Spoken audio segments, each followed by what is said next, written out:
Hello, welcome to the Fanfic Majesty. 10 DBOPM. Chapter 181. The man behind the scenes is the Grand Priest. For more, please subscribe. Previous chapter. Next chapter. Advertisement. Super Killer Series, Super Serious Punch. Chi Yu let out a roar, and his fist was firmly inserted into Camus' chest. Camus spat out a mouthful of blood because of this, and the severe pain stimulated his nerves like a stimulant, making Camus' emotions even hotter. He grabbed Chi Yu's arm before he could retract it, and then hit Chi Yu's abdomen with his knee. The huge impact pushed the two of them apart, and the battle paused briefly. Not enough, not enough. Such voices echoed in their souls, and the blood seemed to turn into burning gasoline, boiling in their chests. Chi Yu raised his hands, arousing all his strength again. Super Killing Series, consecutive super serious punches. Sprint Meteor Shower. Camus.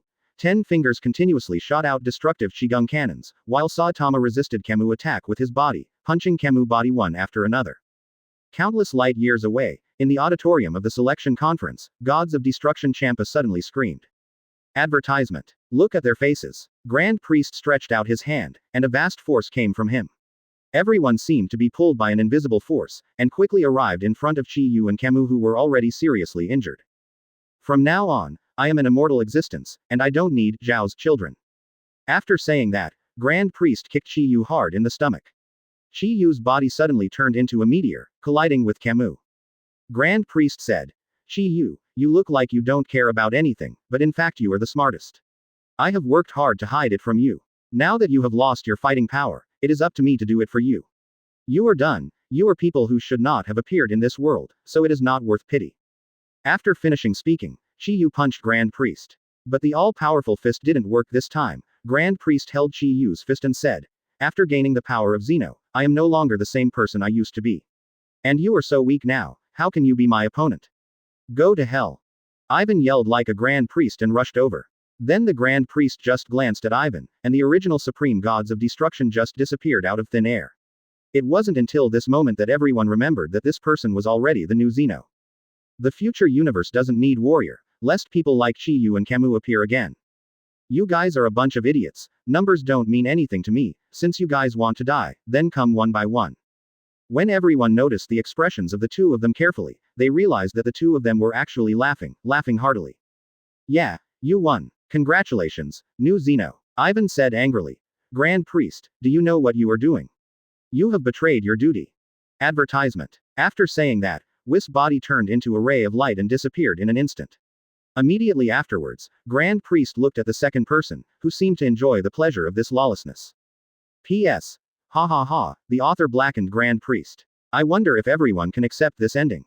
Although the Dragon Ball world is over, One Punch Man Chi Yu is far from over, and the next world will be even more exciting. There is still a chapter-ending chapter. Father, you, Simba murmured, it's like a monster. Chi Yu held his broken arm and said, someone told me about this before, it seems that I can really become stronger with the battle. Damn it, after I win you, I'm afraid I'll never find you again. No more opponents. But I will remember this battle today and forever. Camus, I won. Everyone looked up to the stands, and at an unknown time, Grand Priest's hand had already pierced Zeno's chest, and pulled out a gold sphere from it. One warrior after another was eliminated, and finally, the Grand Priest turned his attention to K. At this point, Chi Yu probably understood what was going on. Because of taking down the limiter, Chi Yu is equivalent to having a body without limits, unless the opponent can kill him with a single punch, otherwise the squeeze will continue to improve. Unless it reaches the level of Chi Yu and Camus, Grand Priest can completely wipe himself out with a single thought. Quote. We can't let such an evil guy take away Zeno's power. Let's go together. Chi Yu struggled to fight again, but at this time, Camus grabbed Chi Yu's hand and said, now there is only one way to defeat the Grand Priest. Chi Yu, you are willing to inherit the power of Camus from the past and become the next Camus. No, I actually won. Advertisement. After all, Grand Priest was the first to look at his son Wis. Camus collapsed in the void and said, why are you getting stronger and stronger? I suppressed you to fight at the beginning. It's really scary. You are still making progress after reaching this level. Quote. Chi Yu stood up and said, do you think you won? Bastard, I have to tell you one thing, I don't like being cheated the most. After saying that, Grand Priest turned his gaze to Chi Yu. Gradually, the battle between Chi Yu and Camus calmed down. It can be seen that one of Chi Yu's arms has been broken, and he is struggling feebly. And Camus' sternum is sinking, and he is constantly vomiting Red's blood. At this moment, a voice sounded in everyone's mind. It was the voice of Grand Priest. Chi Yu said, "So you planned this match just to make us both lose?" Grand Priest pointed to Camus, who was vomiting blood, and said, "It is because of this person, Camus of your first universe. His power has surpassed the limit that Master Zeno can interfere with. Even if I have the power of Zeno, it may not be possible you can really control the world. But I was very lucky, and I actually waited for a second person like him." Grand Priest put the gold orb into his chest, and said, "Responsibilities are important, but compared to Zeno's power, these are insignificant." Ivan said, "You have been serving Zeno around, why did you not do it until now?" Ivan said, "It's not like, such existences are no different from monsters. Because they are so powerful, they will be happy to meet their opponents in this vast world." Until the end, Zeno still had a confused expression on his face, and just fell down in front of the throne. Advertisement. Chapter 182 Eliminate Grand Priest, New Journey, One Piece. 5 more, please subscribe. Previous chapter. Next chapter. Advertisement. Camus is not a person's name, but a title, which represents the person who inherits Camus power. The first universe has existed since the birth of the world, and the most talented warriors have accumulated their power generation after generation, and Camus is what it is today.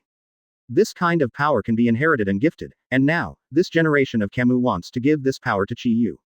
Camus said angrily, "This is the last chance, promise me, and help me take care of the first universe in the future."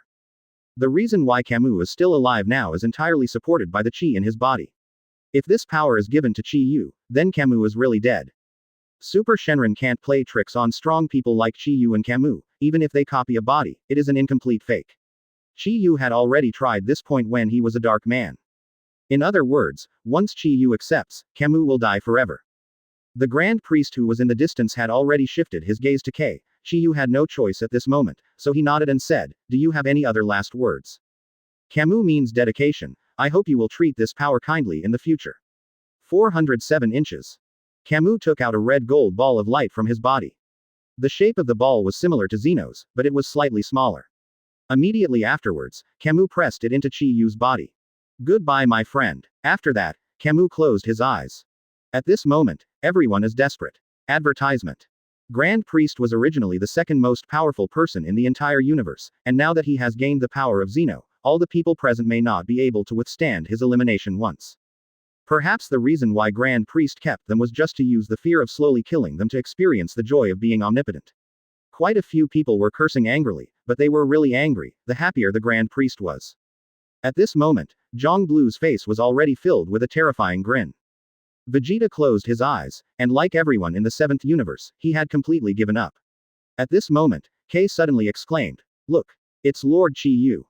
Grand Priest turned his head to look, and sure enough, he saw Chi Yu transforming into a Baijin-colored streamer, CCFC, star, flying towards this side. Grand Priest, die for me. You still don't give up. You idiot. Grand Priest turned his head and reached out his hand to grab Chi Yu's fist, but the huge force from his hand made Grand Priest's face change drastically. His body was blown away by Chi Yu's punch and flew into the endless void. However, Chi Yu was not ready to let him go, and rushed towards Grand Priest again. Vegeta, who opened his eyes, broke out in a cold sweat, and said, "It's the bald-headed devil, and he's resurrected. It's Chi Yu. It's the great demon King Chi Yu. Kill him, kill this despicable fellow." Only Simba murmured. Not only the bald devil, but also Camus. Advertisement. As Camus, original heir, he can certainly feel the power of Chi Yu. At this time, Chi Yu's huge aura had merged with Camus' inheritance. Although he was seriously injured, his strength was unprecedentedly strong. The people who survived the catastrophe shouted for Chi Yu one after another. Grand Priest stabilized his body. At this time half of his face had been smashed by Chi Yu. Seeing Chi Yu flying again, he roared in disbelief. "This is simply outrageous, why did your strength become so strong? Go to the afterlife and ask, you sinister villain. I can't be defeated by you, I still have the power of Zeno." Grand Priest also sent the biggest ki blast ever to Chi Yu, preparing for the final battle of trapped beasts. Chi Yu's eyes were blood red, and he let out a final roar. Final kill series hyphenation point desperate punch. Under Chi Yu's fist, Grand Priest's ki blast was about to collapse, and that fist hit Grand Priest unstoppably. Amidst the endless energy, Grand Priest's body was gradually decomposed, shattered, and finally turned into fly ash and disappeared. Then the sphere of light that contained Zeno's power was revealed. The ball of light flew around and finally sank into Chi Yu's body. Baldhead Demon King. Master Chi Yu. Chi Yu. Those calling voices were gradually moving away from him. In a trance, Chi Yu saw a beautiful figure in black and followed him into the boundless light. Immediately after. Chi Yu didn't know anything. Advertisement. The day was sunny, and the Golden Mary, as usual, was floating in the first half of the Great Voyage. On the deck, Luffy is sleeping with a straw hat on, Luo Bing is reading a book, and Zoro is waving that exaggerated barbell. Suddenly, there was a loud noise from the sky, and a bald young man fell from the sky and smashed into the deck heavily. A group of people immediately gathered around. Liar Bu touched the bald head's body with the slingshot in his hand, and found that he was still moving slightly, and was immediately shocked. He's still alive. Chopper ran up with the medical kit, and immediately preached to the liar. Get out of the way, this person is seriously injured, if he doesn't get treated, he will die. Chopper is the only doctor on the Golden Mary, and his life is at stake. At this time, everyone still listens to him very much. It pulled the man out of the cloth plank and began to bandage the wound. Seeing the man's injury, Chopper couldn't help but exclaimed, he is still alive after suffering such a serious injury, this man's vitality is simply stronger than Lu's. Fly is still strong. Luffy was still laughing and said, if you are injured, you have to eat meat, as long as you eat meat, you will be fine. Nami punched her own idiot captain on the head, and said, idiot, quickly carry him to the cabin. The blonde-haired ghost floated over, and said in a sweet voice, Nami Shuang, are you calling me? Seeing this, everyone should also understand who these live treasures are, they are the Straw Hat Gang of One Piece. And this bald head is precisely Chi Yu who punched through a different dimension and came across. A new story begins here. P.S. The new world is placed in One Piece. Many readers may be a little disappointed. After all, the author is only one person. Many authors of other worlds you asked for have never read it. If you haven't read it, you can't write well. You can only write familiar ones first. One Piece, when the plot of One Piece is finished, the author will refer to everyone's opinions and write the plot you like. Thank you, and I would like to say sorry to the readers who expect me to write about other worlds.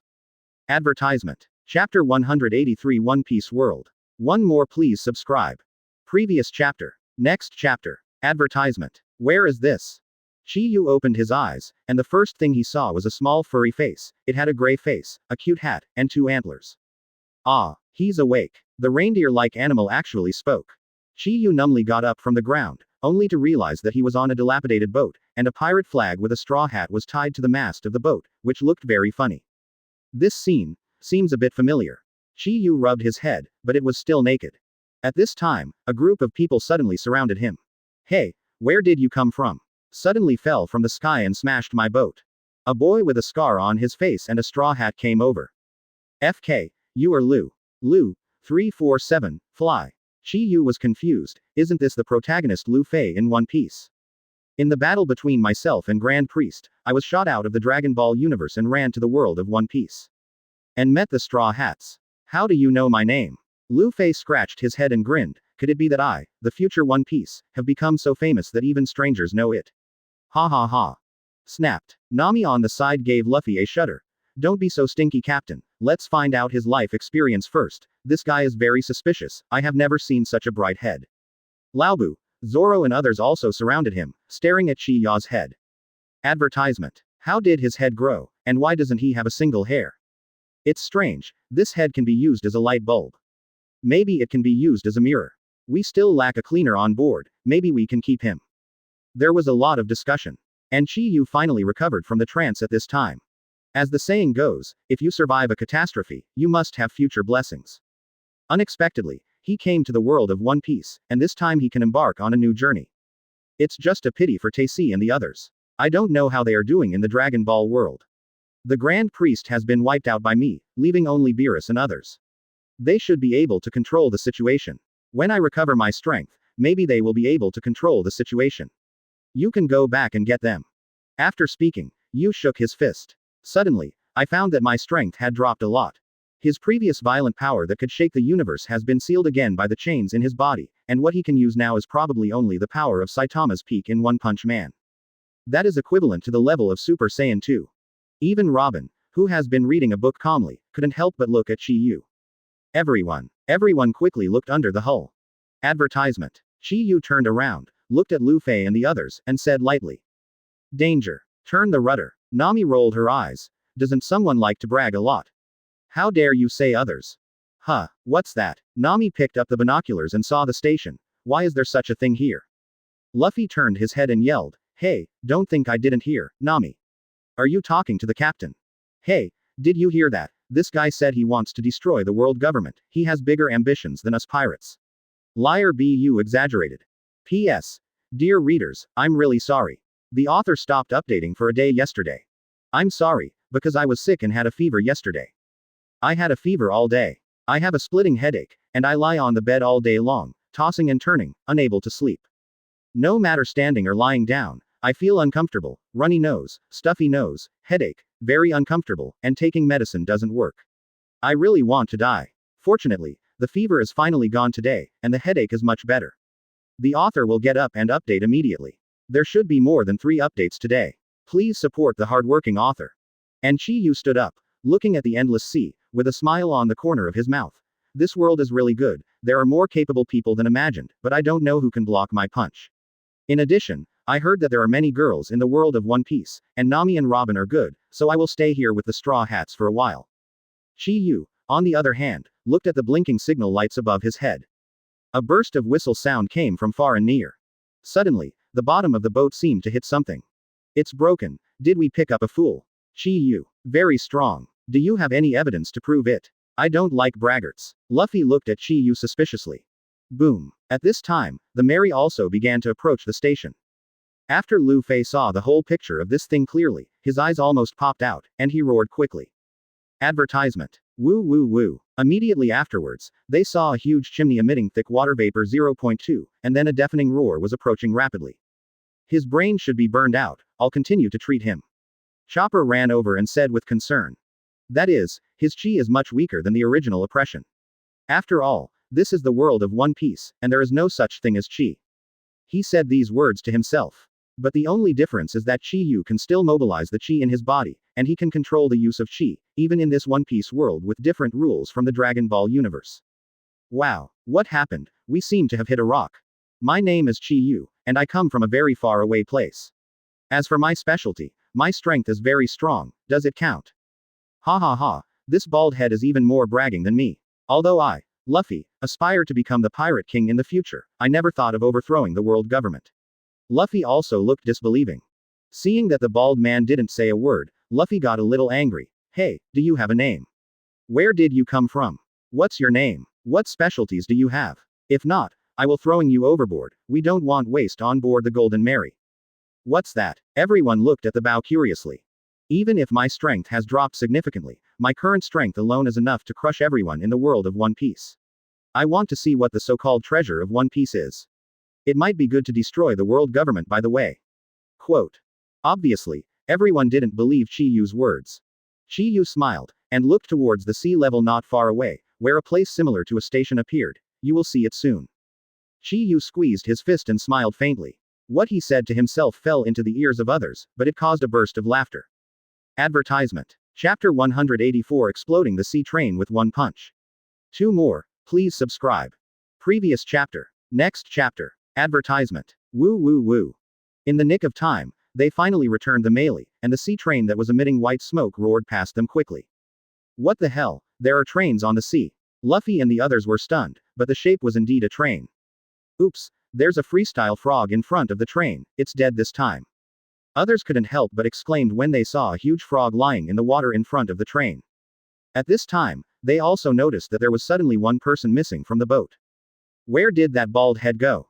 Didn't he run away? My gosh, there he is. What? When did he go to the frog?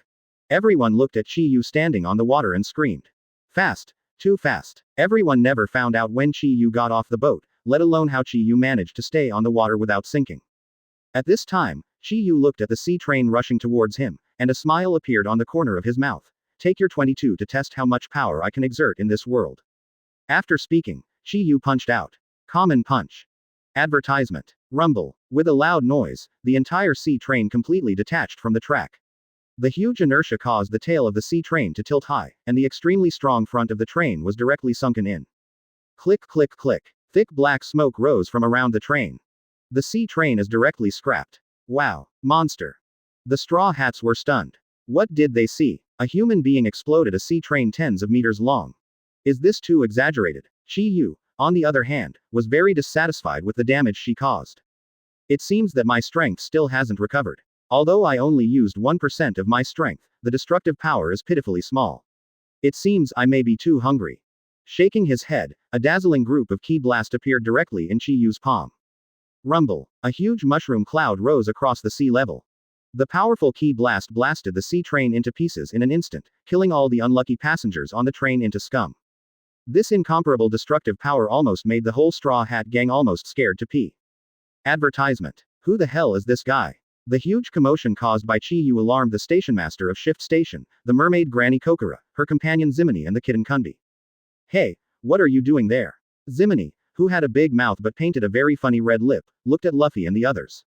But when she saw the pirate flag of the Mary, she exclaimed, "Wait, you are pirates. Granny K. Keluo, the pirates are coming. Isn't it a pirate? Make a fuss and bring me my phone bug." Granny K. Keluo, who was awakened by Zimoni's roar, came out of the station master's room leisurely. She was fat, extremely ugly, and she was holding a wine bottle in her hand, drinking while walking, and she looked drunk. As a result, he fell asleep on the ground as soon as he went out. Everyone. What did I want to say just now? I forgot. By the way, are you pirates? We don't have anything to grab at this station, please go to another place. Granny K. Keluo got up from the ground, and said yes. Luffy and others said. But when she looked at the track of the sea train not far away, she was directly stunned.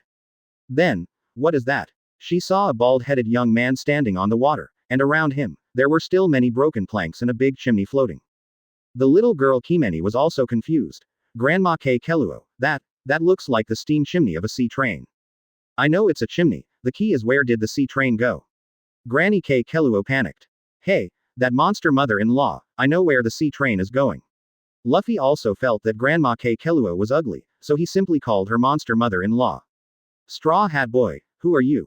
Advertisement. Me. Hearing Mrs. K. Keluo asked about his name, Luffy raised his head, pointed to the sky with one hand, and introduced himself arrogantly. My name is Luffy, and I am an inspirational man who wants to become the One Piece King in the future. Granny K. Keluo nodded. Well, he is really an interesting big boy. What I want to know is that bald man your companion? He got into a big disaster. This is a sea train, and the cost is extremely expensive. And it is jointly operated by the world government and the shipbuilding company. If he sabotages a sea train, he will be wanted with a huge reward. Luffy scratched his head. He is not our companion yet, we just discovered him. Then you should hurry up and leave here, to avoid being wanted by the Navy. Granny K. Keluo waved her hand. Well, Granny Kokura, do you know where there is a ship repair yard? Our ship needs to be repaired. Luffy asked. Oh, you can go to the capital of water at 950, which is where the largest shipyard in the world is located. Their shipbuilding technology is the best in the world, and for me, there are also the most excellent ship repairers in the world. Granny K. Keluo took another sip of wine, and said slowly. Really? Great, we can finally renovate and strengthen the Mary. Luffy jumped up excitedly when he heard that the City of Water had a shipyard and repairers. The other members of the Straw Hat Pirates were also very excited. After sailing and fighting for so long, the entire ship has become tattered. If they don't send it for overhaul, they may not be able to survive the next battle. So almost instantly, everyone decided that the next destination was the water capital. But, what about that guy? Nami looked at Chi Yu. Everyone turned their attention to the bald demon king. A train was shattered into pieces in his hands, and all the passengers in the train were blown up. This is too brutal. Chi Yu's actions are no more pirates than these pirates. It just so happens that I'm going to the City of Water too. There should be places selling food there. I'm hungry. Chi Yu's hearing is very good. He appeared on the boat with a slight movement of his body, and said calmly to the crowd. Advertisement. Chapter 185 Hugging Nami, 1 update, please subscribe. Previous chapter. Next chapter. Advertisement. You monster, you are more ruthless than us pirates, you killed all the people in that car, I don't want to be with you, a murderer, besides, this is my ship, as the captain, I refuse you to join us. Luffy compares to the Holy Mother, and seeing how violent Chi Yu is, he is a little uncomfortable. I also feel that he is very evil, with a strong murderous aura. Chopper nodded in agreement. This weird guy, he might also be a wanted pirate, right? He looks very fierce. TCH, this guy is even more arrogant than me, it's really annoying to watch. The Straw Hats were all upset with Chi Yu. They are all friends with similar interests, have the same experience, have experienced life and death, and although they are pirates, they are actually kind-hearted. And Chi Yu is not a good person at first glance, no wonder they are a little bit repelled. I didn't hear what you said. Chi Yu walked up to Lu Fei and said lightly. I said, you are an annoying guy. Luffy said with his hips akimbo. He was answered with a loud applause. Snapped. Luffy suffered a severe blow to the face. Even if he was the constitution of the rubber man, he was almost distorted by the blow. The whole person was thrown high into the air, and fell straight into the sea. Wow, I can't swim, help. The ability users who ate the devil fruit were all cursed by the sea, and they were all landlubbers. Seeing this scene, the others hurried down to save Luffy. Nami held her weather stick and walked in front of Chi Yu with a displeased look on her face. Hey, your guy is too unreasonable, why are you hitting people? Luffy didn't say anything bad. That kid is too noisy. If I didn't kill him, I would have given face to you two beauties on board. Chi Yu said disapprovingly. HMPH, you're so bad, I don't want to see you either. Nami raised her weather stick and hit Chi Yu. Advertisement. It's a pity that just as she was waving into the air, the weather stick was caught by someone. Chi Yu. With a slight effort, the weather stick came out of Nami's hand and was held by Chi Yu. This is the magic weather stick. It looks very common. Quote. Chi Yu looked at the stick in his hand and curled his lips. How dare you say my weather is so common? Nami was so angry that she rushed towards Chi Yu like a tigress. But what she did was like a sheep entering a tiger's mouth. Chi Yu just grabbed it, and Nami was hugged by Chi Yu like a chick. With her soft and delicate body in her arms, and Nami's clothes are very cool at this time, the two of them are almost stuck together. In January, Chi took a deep breath, a smile appeared on the corner of his mouth, he suddenly became more interested in the world of One Piece. At least, there are quite a lot of girls here. Bastard, what are you holding me for? Let go, I'm going to call for help. Help, help, bald and smelly rascal. Nami called out to her companion at the top of her voice. Damn, what are you doing to Nami? Let her go. Others reacted one after another. Chopper was the first to bear the brunt, and immediately transformed into a strong human form, waving his big fist and hitting Chi Yu. Little reindeer, don't be impulsive, I don't want to blow you up by accident. Chi Yu watched Chopper rushing over to save Nami, pulled out a hand and snapped his fingers. I was caught by an invisible force. Knocked out. I hate guys who are more powerful than me, and I hate bastards who bully my companions. Go to hell. At this moment, Chi Yu suddenly had a gust of wind blowing from behind, and the piercing saber energy sliced across the void, chopping down towards Chi Yu's arm. Ding. Advertisement. A sound like gold and iron clashing sounded. Zoro's katana blade was caught between two fingers by Chi Yu. Click. Use a little force. A samurai sword of Sauron was easily broken by Chi Yu, and Chi Yu snapped his fingers again, and the broken samurai sword blade flew back and pierced into Soren's shoulder. Sauron clutched his wound, took several steps backwards, and then sat down on the tattered mast wrapped in iron. He looked at Chi Yu in disbelief. He was severely wounded by his own knife. When the rotten egg flew halfway, it was smashed by a ki blast, and the rotten egg juice that exploded completely splashed on Usopp himself. Compared with Chi Yu, the gap between them is too big. Shuriken meteor cluster. But it swept the audience like a tornado. This guy is absolutely no ordinary person. Chi Yu laughed out loud. Unfortunately, it turns out that he really thought too much. Kill, egg star. Following the words of lying Boo, Usopp fell.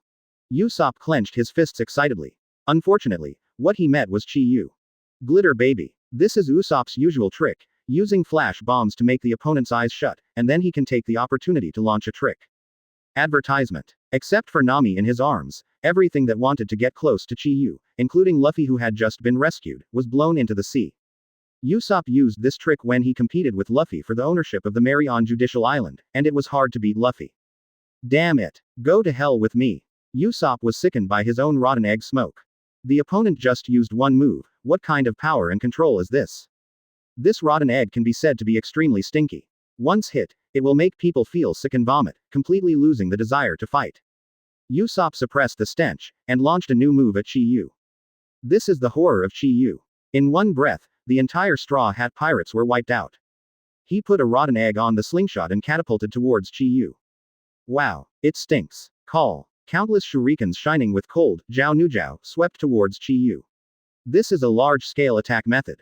Once hit by his shuriken star cluster, I am afraid that the whole person will be smashed into a sieve. Hit it, my rotten eggs. Moment.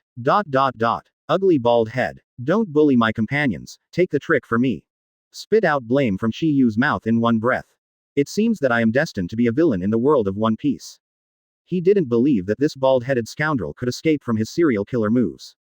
The wind is howling, extremely turbulent. A burst of dazzling light suddenly appeared on the boat. Advertisement. Chapter 186 Capital of Water, CP9. 2 more, please subscribe. Previous chapter. Next chapter. Advertisement. Chi Yu's fighting power is really terrifying. Although he tried his best to suppress the real power, it was not comparable to these little pirates. Fortunately, he didn't seem to intend to kill anyone. Apart from teaching Luffy and others a profound lesson, he stopped. However, Chi Yu domineeringly treats Nami as his own personal maid, which annoys Luffy and the others. It's a pity that they can't resist Chi Yu's despotic power at all. In order to prevent their companions from being killed by the moody Chi Yu, Nami can only serve Chi Yu as a hostage in exchange for the safety of the entire crew. In this way, a group of people embarked on the voyage to the water capital. Except that the owner of the Melee had been replaced by Chi Yu, it was quite smooth. After half a day of sailing, the city of water gradually appeared in front of everyone. Wow! So beautiful. Everyone was overwhelmed by the city that appeared in front of them. A perfect water city appeared in front of everyone. The whole city is surrounded by an ocean. The countless regular waterways in the city are like the veins in a flower, making the whole city as beautiful as a flower blooming in the ocean. It's so beautiful. Even Robin and Nami couldn't help looking at the city of water. Ho ho, let's go, Luffy shouted from the bow. The Melee slowly entered the water capital. Advertisement. Along the way, the enthusiasm of this city infected everyone, and everyone was filled with laughter, which all showed the youthful vitality of this city. As an emerging island, youth is its greatest joy. From the mouths of the people in this city, it is known that pirate ships are not allowed to park in the port openly. Luffy and others had no choice but to park the Mary in a promontory in the back mountain. However, when the Mary was parked, because Sauron used a little force, the mast of the Mary was broken. Everyone really didn't expect that Mary was so fragile. Zoro, can't you be gentle? The ship is broken and we can only stay here, bastard. Luffy yelled angrily. Sauron. Luffy punished Sauron for watching the ship. But this guy just sleeps watching the boat, which just satisfies this guy. And Luffy Usopp is going to go to the center of the city to exchange cash for a major repair on the Mary. The rest of the people are going to take a look inside the city. Sanji is going to buy some supplies, Chopper is going to buy some medical books, and Robin proposes to go with him. Let's go, it's time for me to get off the boat, I'm so hungry, I don't have the energy to talk. The enthusiasm of this city has infected Robin.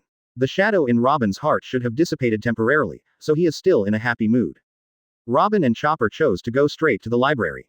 It was also because of Robin's disappearance that Luffy and the others officially embarked on a truly wonderful journey, completing the seemingly impossible task of attacking Judicial Island, and thus became famous all over the world. They received a huge reward from the world government. Advertisement. At this time, a tall man with a mask walked towards him. The young lady next to him is so charming. Seeing those delicious delicacies, Chi Yu whetted his appetite, and all he wanted to do now was to fill his stomach. Completely ignoring the gravitational force of the earth, causing a burst of exclamation from the surrounding audience. Wow, that person is actually flying in the sky. Is he a fairy? As soon as they landed, Chi Yu and Nami were surrounded by a group of people, all kinds of words of admiration, and praise reached everyone's ears. On the other side, Luffy and other members of the pirate group are exchanging coins as planned, just like the original show. Hee, yes, it's very lively here.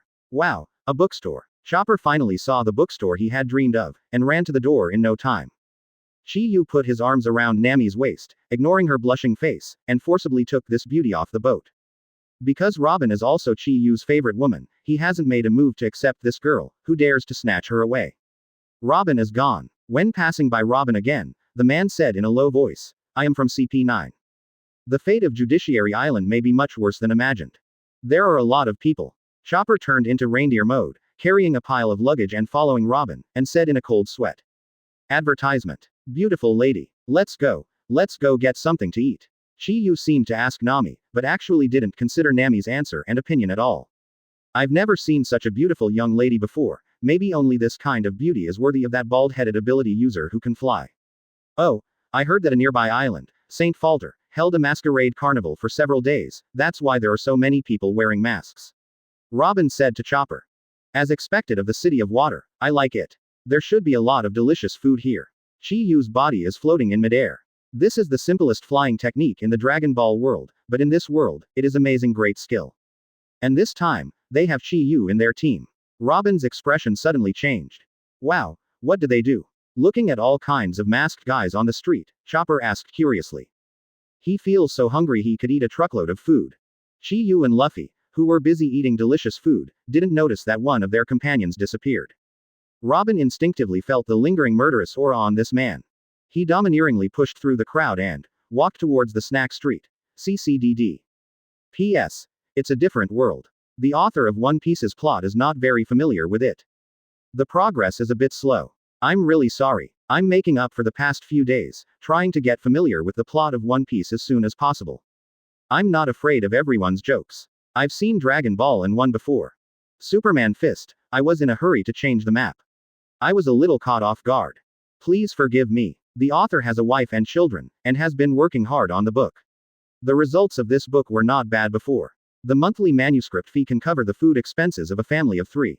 I have always cherished it, and everyone has been silently subscribing and supporting it. The author has nothing to repay. After these 2 days of running in period, the author will resume the 5-shift outbreak.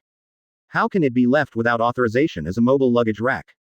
But these choppers didn't see them, and when he came out of the study, he suddenly found them. Robin looked helplessly at Chopper, who was drooling at the bookstore, so he had no choice but to walk over. Advertisement. Chapter 187 Mayor of Water City, Mr. Bingshan. One update, please subscribe.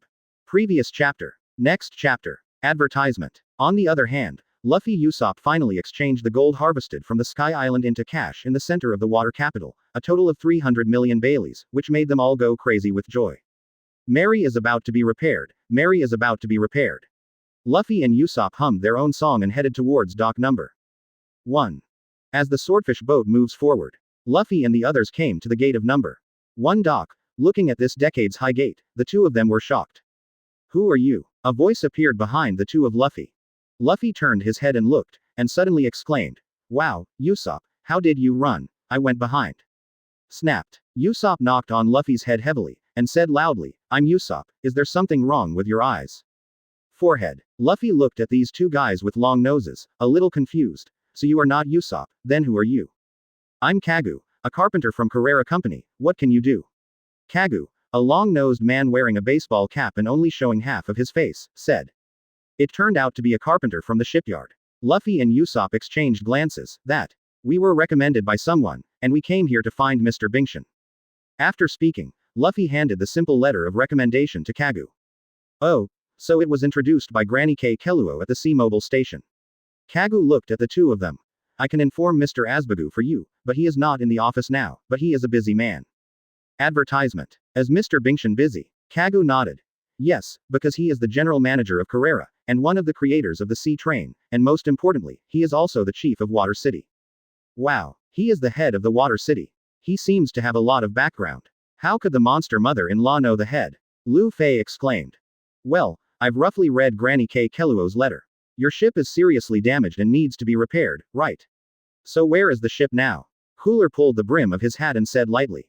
Over the rocky bay. Very good. As a professional ship repairer, let me help you first, so that we will be ready for repairs when the time comes.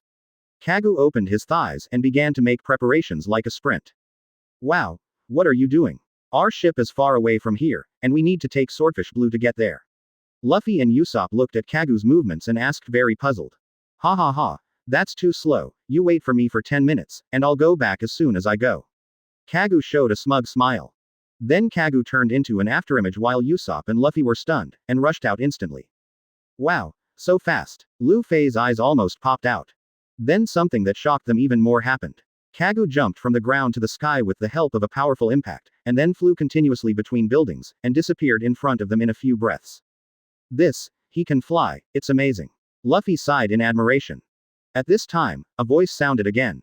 Of course, don't underestimate him because he's just a carpenter. The ship repairers in our company are all skilled, and only masters of this level can build those sturdy and durable ships. They are my treasures. Behind the two of Luffy, 2 more people appeared at some point. Advertisement. One is a middle-aged uncle with combed back hair and wearing a striped suit. The other is a female secretary who is dressed hot and sexy. Wow. Who are you?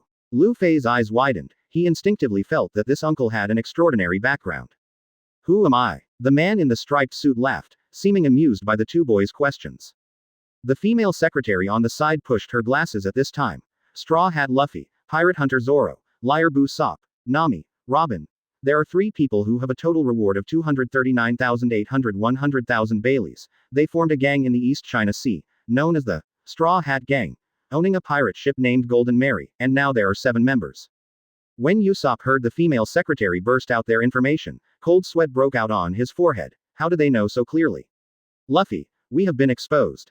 Luffy, ha ha ha. So it is like this, you are pirates, then, welcome to the City of Water. I am the governor of the City of Water, Escuba, you can also call me Mr. Binkshan. The man in the striped shirt said he didn't show any disgust towards Luffy and the others, instead he had a smile on his face. Asking for flowers. You are Mr. Binkshan. Great. Luffy jumped up excitedly, this time our Mary is saved. Mr. Binkshan, please help us cultivate the pirate ship. We have a lot of money. As long as it can be repaired, you can take all the 300 million Baileys. Usopp reached out to bring the 2 boxes of money behind him, but he didn't expect order to minister. Money, where's my money? Usopp was stunned, and quickly turned his head to see a few eccentrics with glasses jumping onto 2 swordfish blues with their money, and fled quickly. It's them, the Frankie family, the demolition workers, they are part-time bounty hunters, and they hate pirates the most. Once they are targeted by them, the end will be miserable. These guys will dismantle the pirate ship, sell wood everywhere, and they will take away the treasures of the pirates, because you are pirates with a bounty, so it is useless to notify the Navy, they will just arrest you. Chief Mr. Binkshan seems to know the Frankie family very well. Wow, Luffy, hurry up and get the box back, that's our money for repairing the ship. Usopp almost cried angrily when he saw the money being robbed. This is their lifeblood. Advertisement. Watching the swordfish boat go further and further away. Luffy and Usopp are already on the verge of breaking out, and no one will be indifferent if so much money is stolen. What's more, if Nami finds out, they must be killed. But this time it turned around. Barry, the foreman of dock number 1, has nowhere to escape because he is being chased by his creditors. Just in time to see the swordfish boat of the Frankie family who stole their money from Luffy. Active rope. Barry's trick appeared, accompanied by the Frankie families plopping into the river. Barry, who saw so much money, actually didn't want to pay it back. But Lu Chi, another foreman at dock number 1, dragged Barry back abruptly, which made Barry very reluctant. In any case, the money for repairing Mary was returned, and the next step was to enter the dock. It's so spectacular. Looking at the majestic dock, both of Luffy exclaimed.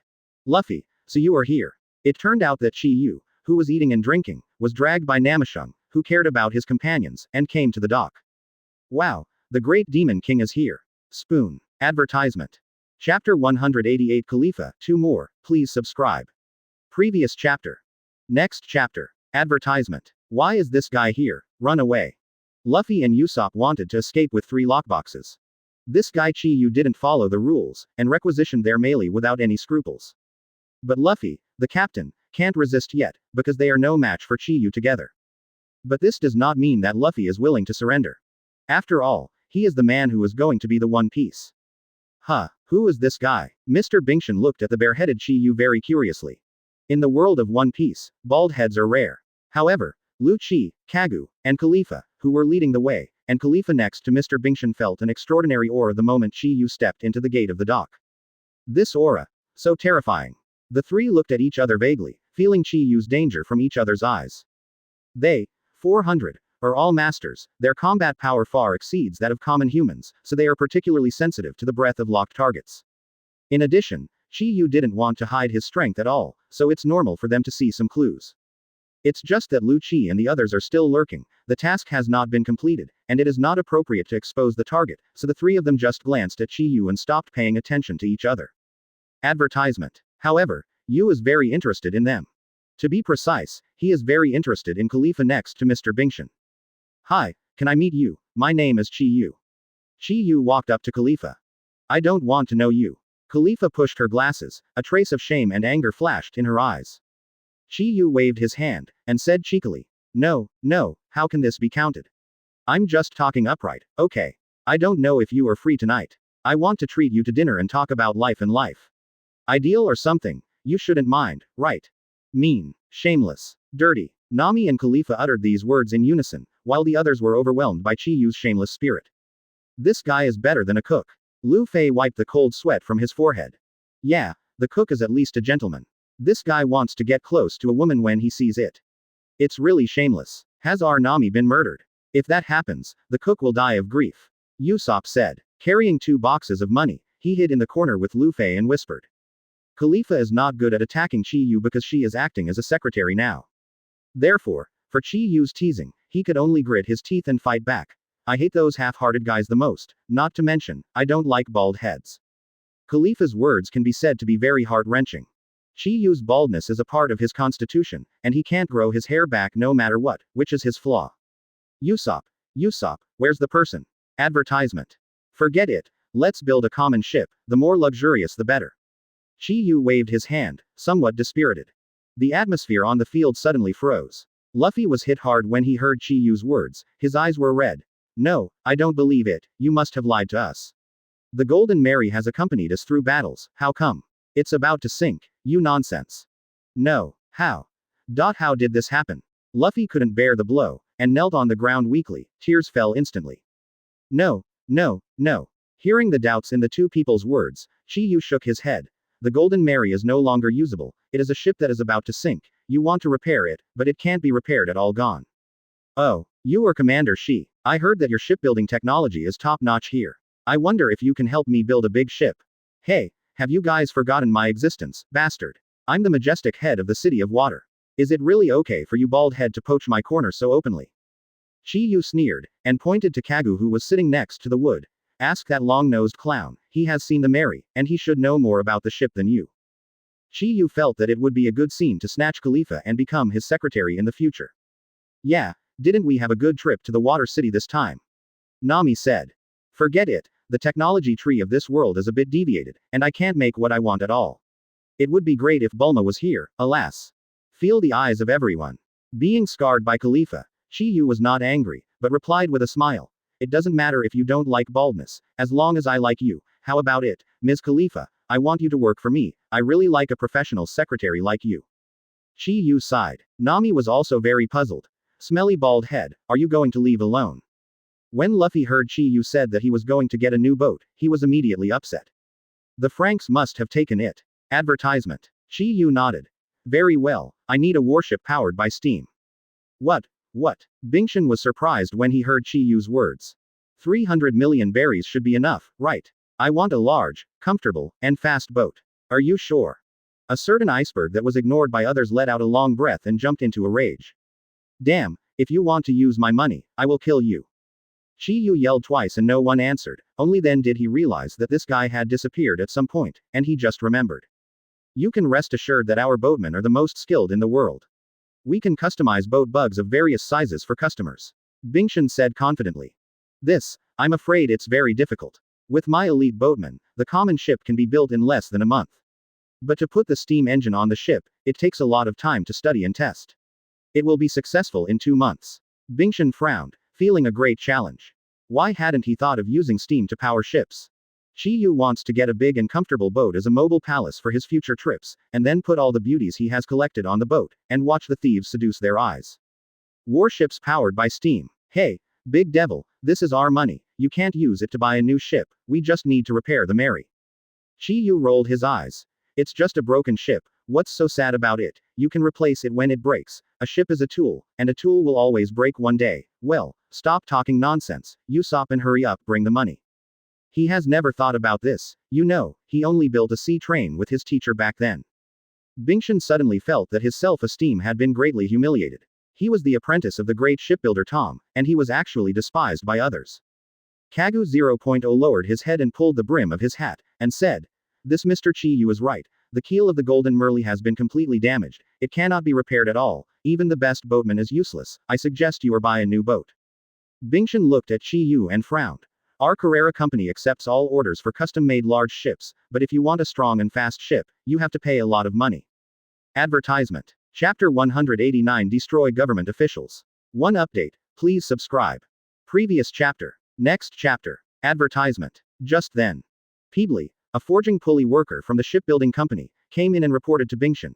Mr. Bingshan, there are people looking for you at the door, it seems to be people from the world government, do you want to drive them out? Bingshan frowned. Forget it, just tell them I'm not here. Peebly nodded, and was about to turn around to drive away the government officials in black suits, but this group of people came uninvited. Ha ha ha, Mr. Bingshan, you are indeed here. Gochi, a world government official with a scarred face and looking like a hawk dog, walked in with a smile. Bingshan. Ah, it's Gechi. Sorry, I'm not here today. Gochi rolled his eyes. Are you a child? You are here obviously. Don't make such silly jokes. I came all the way to look for you by sea train. How could you turn me away outside? As he spoke, he thought about the iceberg and walked past. Suddenly, he took a sharp sniff. Oh, I seem to smell pirates. Do you hide pirates here? Bingshan hugged her hands with disgust on her face. 22, it's none of your business. Get the hell out of here. I hate you guys. Gochi. You are such a childish temper. Forget it. I know you are such a stubborn person, but this time I have brought you good news. Let's find a secret place to talk about things. This time this matter is of vital importance not only to the world government, but also to you. Oh, what is it? I want to know too. A curious voice suddenly sounded from beside the two of them. Advertisement. Looking back, it turned out to be Chi Yu. And Luffy and Nami, who were hiding in the woodpile behind him, stared at the squeeze with their eyes wide open. This guy, that is a member of the world government, what is he doing out now? Who are you? Oh, I smell pirates. Are you with those two pirates? As soon as Gochi's hooked nose sniffed, he realized that Chi Yu should have been with pirates. Wonderful, your nose is really sharper than a dog. Chi Yu couldn't help but praise. Jie Chi's face was angry. Hey, you are praising me, not mocking me. You can call it a compliment. There is a saying in my hometown called Imperial Eagle Dog, which means a loyal subordinate who works for the government. Your temperament fits the word very well. Chi Yu couldn't help laughing. HMPH, we have important things to do now. You better get out of here, you bald man, otherwise we will arrest you for obstructing official duties and colluding with pirates. Gochi looked at Chi Yu coldly and said. It's not that easy to get me out. You haven't said any big secret yet. I guess it's related to Mr. Bingshan and some kind of ancient weapon, right? Chi Yu smiled and looked at Bingshan. What? As soon as this word came out, whether it was Gechi or Bingshan, or Lu Chi and the others who were hiding their identities, they all trembled. This guy, how could he know such a thing? Damn it, we might be exposed early. Lu Chi said to Kagu in a low voice. Khalifa beside Bingshan also noticed something was wrong. Therefore, they became murderous almost instantly. Advertisement. You. The power of this thing is too weak. Unless you make that ancient weapon, it might be worth seeing. Boom. As Bingshan's assistant, she has been looking for clues about ancient weapons all these years, but Bingshan has never revealed her feat. This is news that even their world government keeps very secret. How can a bald head know it? Gochi wanted to say something else. Boom boom boom. Then, he caught all the fired bullets in his hands. What is the origin of this bald head? Could it be that this is also a person who has cultivated similar six-style tricks? Straightforward, punch out. His men are not slow either. This is something the world government is determined to obtain. As long as they can get this ancient weapon, they can end the era of great pirates ahead of schedule. But Chi Yu no longer wants to see these dog-like world government officials jumping up and down in front of him. You bastard, what the hell are you talking about? Gochi was shocked when he heard that Chi Yu knew so much about the design blueprint of this ancient weapon. This secret must not be known by the common people. Chi Yu shook his head and spread his palms. Advertisement. A powerful ki blast storm swept across the audience immediately, and the 3 or 5 world government officials who were following Gechi were all blown into fly ash by Chi Yu, not even scum left. Gochi looked at Chi Yu with a look of apprehension. As Chi Yu tilted his palm, the bullets slipped out of his fingers and fell to the ground. Such fast delivery, such powerful control. Lu Chi's eyes flashed. Chi Yu's kung fu of catching bullets 213 with bare hands is no less than their 6 moves. But Chi Yu just stood there and didn't move at all. You know too much, go to hell with me. HMPH. So you are a person with abilities. This should be the ability of a devil fruit, right? Why don't you want to attack us here? Judiciary Island is not very far from here. I advise you to think clearly, and, starting today, we will issue a reward for you around the world, and you will be surrounded by the Navy and assassinated by bounty hunters just like those stinky pirates. Chi Yu couldn't help laughing when he heard Jie Chi's threat. Ha ha ha, you're threatening me. You guys are so brave, even the Grand Priest is not qualified to say that to me, what are you? Quote. Dozens of bright yellow bullets just lay in the palm of his hand. The officials of the world government saw that Chi Yu could even catch a bullet, and a trace of cold sweat appeared on his forehead. Gudong. Everyone only saw his palm waving a few times. Why are you looking at me like this? Isn't it an ancient weapon? I heard that it has the power to destroy a city with a single shell. It sounds very interesting. Why don't you show me the blueprint? Gochi pulled out his pistol in an instant, and slapped Chi Yu with a barrage of bullets. There are ancient weapon design blueprints on the iceberg. 3 or 5 pistols fired a volley, and the dense bullets poured out. The average person could not dodge at all and could only resist. Chi Yu put his hands in his pockets and said indifferently. Advertisement. Chapter 190. People can go, leave money and head, 2 more, please subscribe. Previous chapter. Next chapter. Advertisement. Khalifa and Bingshan on the side were shocked by the bald head's random punch. Although they thought the bald head was very strong, it was really beyond their imagination. This time the matter is serious. The officials of the world government died in my dock. There will be more government officials to be held accountable. Maybe people from some secret agencies will also come to investigate. Then you will not be able to escape. Gone. Bingshan frowned when he saw Chi Yu jumping up to kill someone. But no matter what Khalifa beside him looked at, Bingshan seemed to be gloating, and it seemed that he also hated those government officials very much. Bingshan was puzzled. This bald man, who are you? Why do you even know about ancient weapons? Chi Yu put his hands behind his back and sighed. Who am I?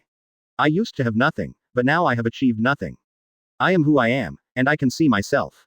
Crowd. Ahem. Just kidding. By the way, I heard that you have the blueprint. I wonder if you can show it to me. I'm curious about the ancient weapon that can destroy a city with one shot. Chi Yu stretched out his hand and said to Bingshan. No, I don't know where this blueprint is, it's not on me. Bingshan repeatedly denied it. However, I think with your ability, the ancient weapons are probably just for display in front of you. Bingshan patted Chi Yu's flattery a little. Haha, yeah, I think so too. Chi Yu nodded in agreement. This is not bragging, he is just like that. Who called him Chi Yu? Advertisement. Since you don't have blueprints on you, let's forget it, let's go. Chi Yu passed by Bingshan, glanced at Khalifa frivolously, with a hint of evil in the corner of his mouth. Bingshan felt a little bad. Once the word ancient weapons came out of Chi Yu's mouth, he was already exposed. I am afraid that some people from the world government lurking around him will soon forcibly attack him. He has to go back and think of countermeasures. Having said that, you guys should go quickly. If the Navy comes to arrest you, I will die. Bingshan issued an order to evict guests. That can't be done. You still have to help me build the ship. I won't leave until the ship is ready. But Mr. Bingshan, you should be careful at night, maybe someone wants to trick you. Chi Yu smiled and said this unfathomable sentence, then turned around and walked towards the hiding place of Luffy and Nami, then suddenly turned around halfway and saw a flash of light in Khalifa's eyes. Oh, by the way, I almost forgot about our beautiful secretary Khalifa. Don't worry, we will meet again, then you will become my person, you can't escape, ha ha ha. Watching the three of Luffy leave, Mr. Bingshan's face changed for a while, and he didn't know what he was thinking. After a while, he seemed to have made up his mind. Khalifa, we can lose it. Okay, my lord. Khalifa turned her head and glanced in the direction of Lu Kikagu and the two seemingly casually, then quickly followed behind Bingshan and left the dock. Only a few boatmen were left at a loss. Among them, Barry and Peebly didn't know what the ancient weapons they just said meant. Only Lu Chi and Kagu know that Bingshan holds the design blueprint of the ancient weapon Pluto in his hands, and this is what they have been plotting all along. Frankie House. The Frankie family is dedicated to fighting against pirates, and they specialize in robbing pirates. This is a matter of course and quite just in their opinion. Advertisement. The 200 million Baileys stolen from Usopp are enough for them to squander for a long time. Ha ha ha, boss, this time we sent it. As their 200 million. Yes, exactly 200 million. Ha ha ha, well done, you guys are amazing, with this money, we can buy things we like. The atmosphere in the hall was very lively. All the demolition workers of the Frank family gathered together. It had been a long time since they had encountered such a huge windfall. Just when Frankie, who was wearing a mask, was about to leave with 2 boxes of money, the door was suddenly blasted open with violence. Give me my money back. Standing outside the door was Usopp holding a slingshot.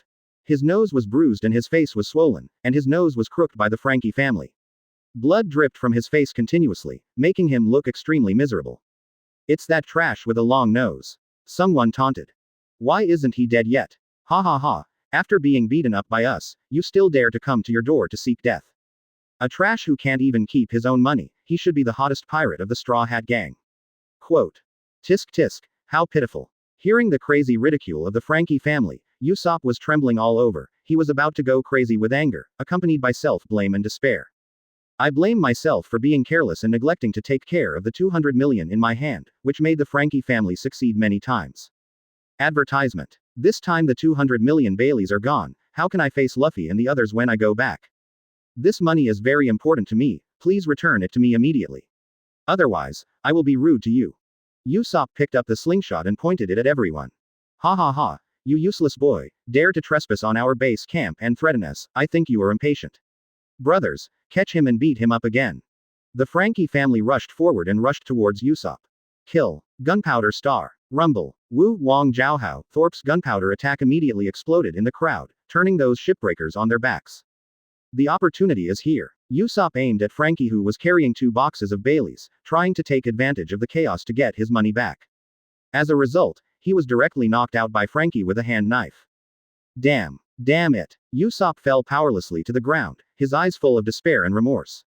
Frankie is in a good mood today, and he doesn't want to waste time on this useless kid. So he told a few younger brothers. Ha ha ha, the long-nosed clown still wants to snatch something from me, Frankie, he really doesn't know what to do, little ones, throw him out for me. Just when he was about to turn around and leave with 2 boxes of money. Another voice sounded from outside the door. Hey, that guy who can't afford pants, you can go and leave your head and money. Close. Advertisement. Chapter 191 Conquering Frankie, 1 update, please subscribe. Previous chapter. Next chapter. Advertisement. Huh, are you saying I can't afford pants? Frankie said, turning his head to look at the bald head in front of him. What do you know? My name is Super.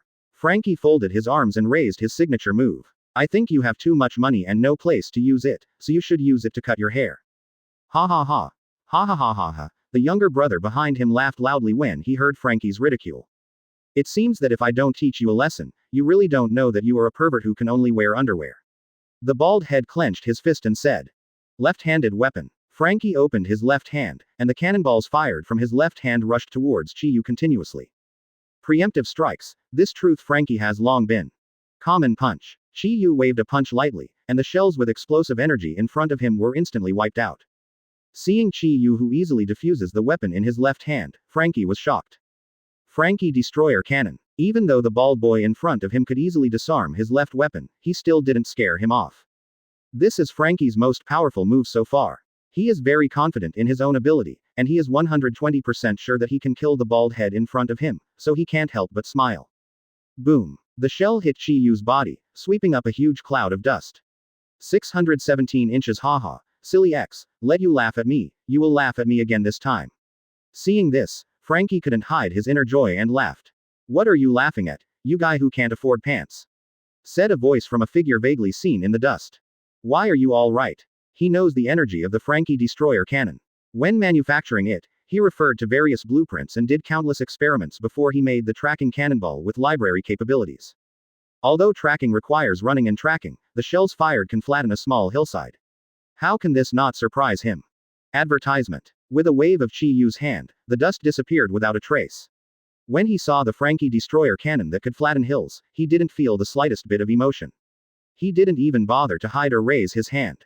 After all, these things can't do him any harm, this is his confidence in his own strength. Common punch. Chi-Yu punched out again. Frankie felt like he had been hit by a bomb.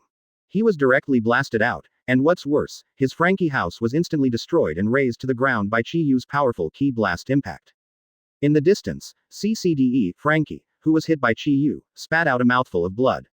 His modified body in front of him was completely dented by the beating, if he wasn't a cyborg. That blow just now could have killed him. Despite this, the current Frankie has completely lost his combat effectiveness, and is as weak as a lamb waiting to be slaughtered.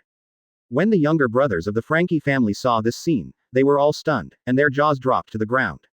Their omnipotent boss was knocked out by this strange bald man. What kind of terrifying power is this? Is this too exaggerated? Clatter clatter. Chi-Yu casually walked up to Frankie, and spoke condescendingly. But, damn, why is your strength so powerful? And your body, is it also made of steel? Why can't my artificial human body resist your punch? Is it an artificial human who is more advanced than me? Artificial man. Chi-Yu revealed a trace of disdain when he heard this word. I have indeed heard of artificial man before, but they are much stronger than you. With one blow, even the entire planet can be destroyed. What kind of artificial man are you? At most, it is a rotten cabbage, vulnerable to a single blow. Quote. Do you still want to fight? Chi-Yu was a little impatient. Advertisement. Robin and the CP9 group should be ready to attack the iceberg, and I have to solve this matter quickly. At least, the two beauties can't just let them run away. Having experienced those things in the Dragon Ball world, Chi-Yu's mentality has changed a little. With his status, he was destined to be a prodigal son, destined to be a lonely family. If the world of One Piece is blown up by him, what should he do? So having fun in time is the most important thing. As long as you are cool enough. Those girls can't be let go, it should be very good to let them be my maids. Think of it as a vacation at sea. Chi Yu is holding this idea, fighting every day in the world of Dragon Ball, it is a bit too boring, now the world of One Piece is taking a break for a while, and continues to fight. I admit defeat, surrender. Frankie, who was knocked to the ground by Chi Yu, was very unwilling. His self-esteem is very strong, and being defeated by a punch made him feel ashamed, but if he continued to resist, I'm afraid this terrifying bald-headed demon king would not be soft.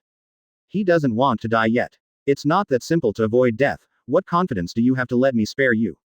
Chi Yu looked at the fist in his hand and said casually.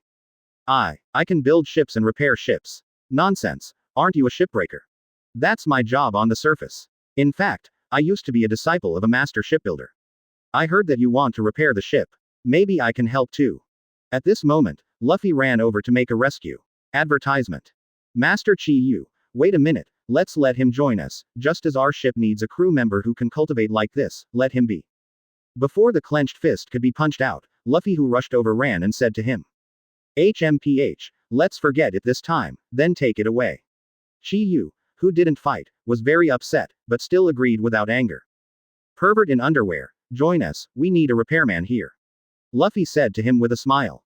Well, you are so powerful, if I join you, I will definitely be able to build the best ship in the world and fulfill my dream. After seeing Chi Yu's strong strength, Frankie decided to join the Straw Hat Pirates. The main reason is that if you don't join, you will probably be knocked out by the bald big devil in front of you. The other side. The original plot still happened. At night, the iceberg was injured. A group of people gathered around Mr. Bingshan's bed and cheered. Mr. Bingshan, you finally woke up. Great sir, I'm glad you're all right. Mr. Bingshan, do you still remember who the murderer is? Bingshan looked at the happy people around him, and slowly said, I remember, there are two people. One is a tall man wearing a mask, and the other is a tall woman. I can't mistake that kind of sharp eyes. I think it should be Nicole Robin. Goo, I just contacted the government, and they said that the woman named Nicole Robin is with the Straw Hat Pirates currently on the island. In the room, who has been hiding his identity, Broad Lu Chi, a gentleman with a top hat, suddenly spoke with the pigeon on his shoulder. What? Are they the murderers? It's too much, let's go to them and ask them. Advertisement. Chapter 192 Stupid Woman, 2 more, please subscribe. Previous chapter. Next chapter. Advertisement. The people in the room started arguing as if they had eaten gunpowder. At this time, Nami, Cook, Chopper and Zoro, who just got off the Golden Mary and were about to look for Robin, were surrounded by a group of people. Hey, pirates, how dare you show up here? Do you really think our shipyard is deserted? Barry pointed at us angrily and shouted. You were the ones who sneaked into Mr. Bingberg's office and attacked him last night. Nonsense. Why are we doing that? Nami yelled angrily. How dare you say no? The sober Mr. Bingberg clearly remembered that there were two people who attacked him. We asked the government and found out that one of them was your companion Nicole Robin. In order to prevent you from continuing to threaten Mr. Bingberg, we have no choice but to clean you up because those who threaten Mr. Bingshan are enemies of our entire 17 water capital. Quote. Nami's face turned blue in an instant. You bastards, don't talk nonsense if you don't know what Robin is like. She wouldn't do that kind of thing. A melee. Under the big moves of Sauron and the cook, the large number of boatmen who surrounded them were all swept away, knocked out. The others took the opportunity to break through and return to the Golden Mary. The primordial strange thing happened. Everyone is a little confused, it can be said that they are at a loss. Moreover, this incident is obviously related to the missing Robin. Because they heard the words Robin's accomplice from the boatman. Advertisement. Robin is missing and we haven't found anyone yet. It's too bad luck. Mr. Bingshan was attacked at night just after talking to us during the day. It seems that this incident has something to do with Robin. What should we do this time?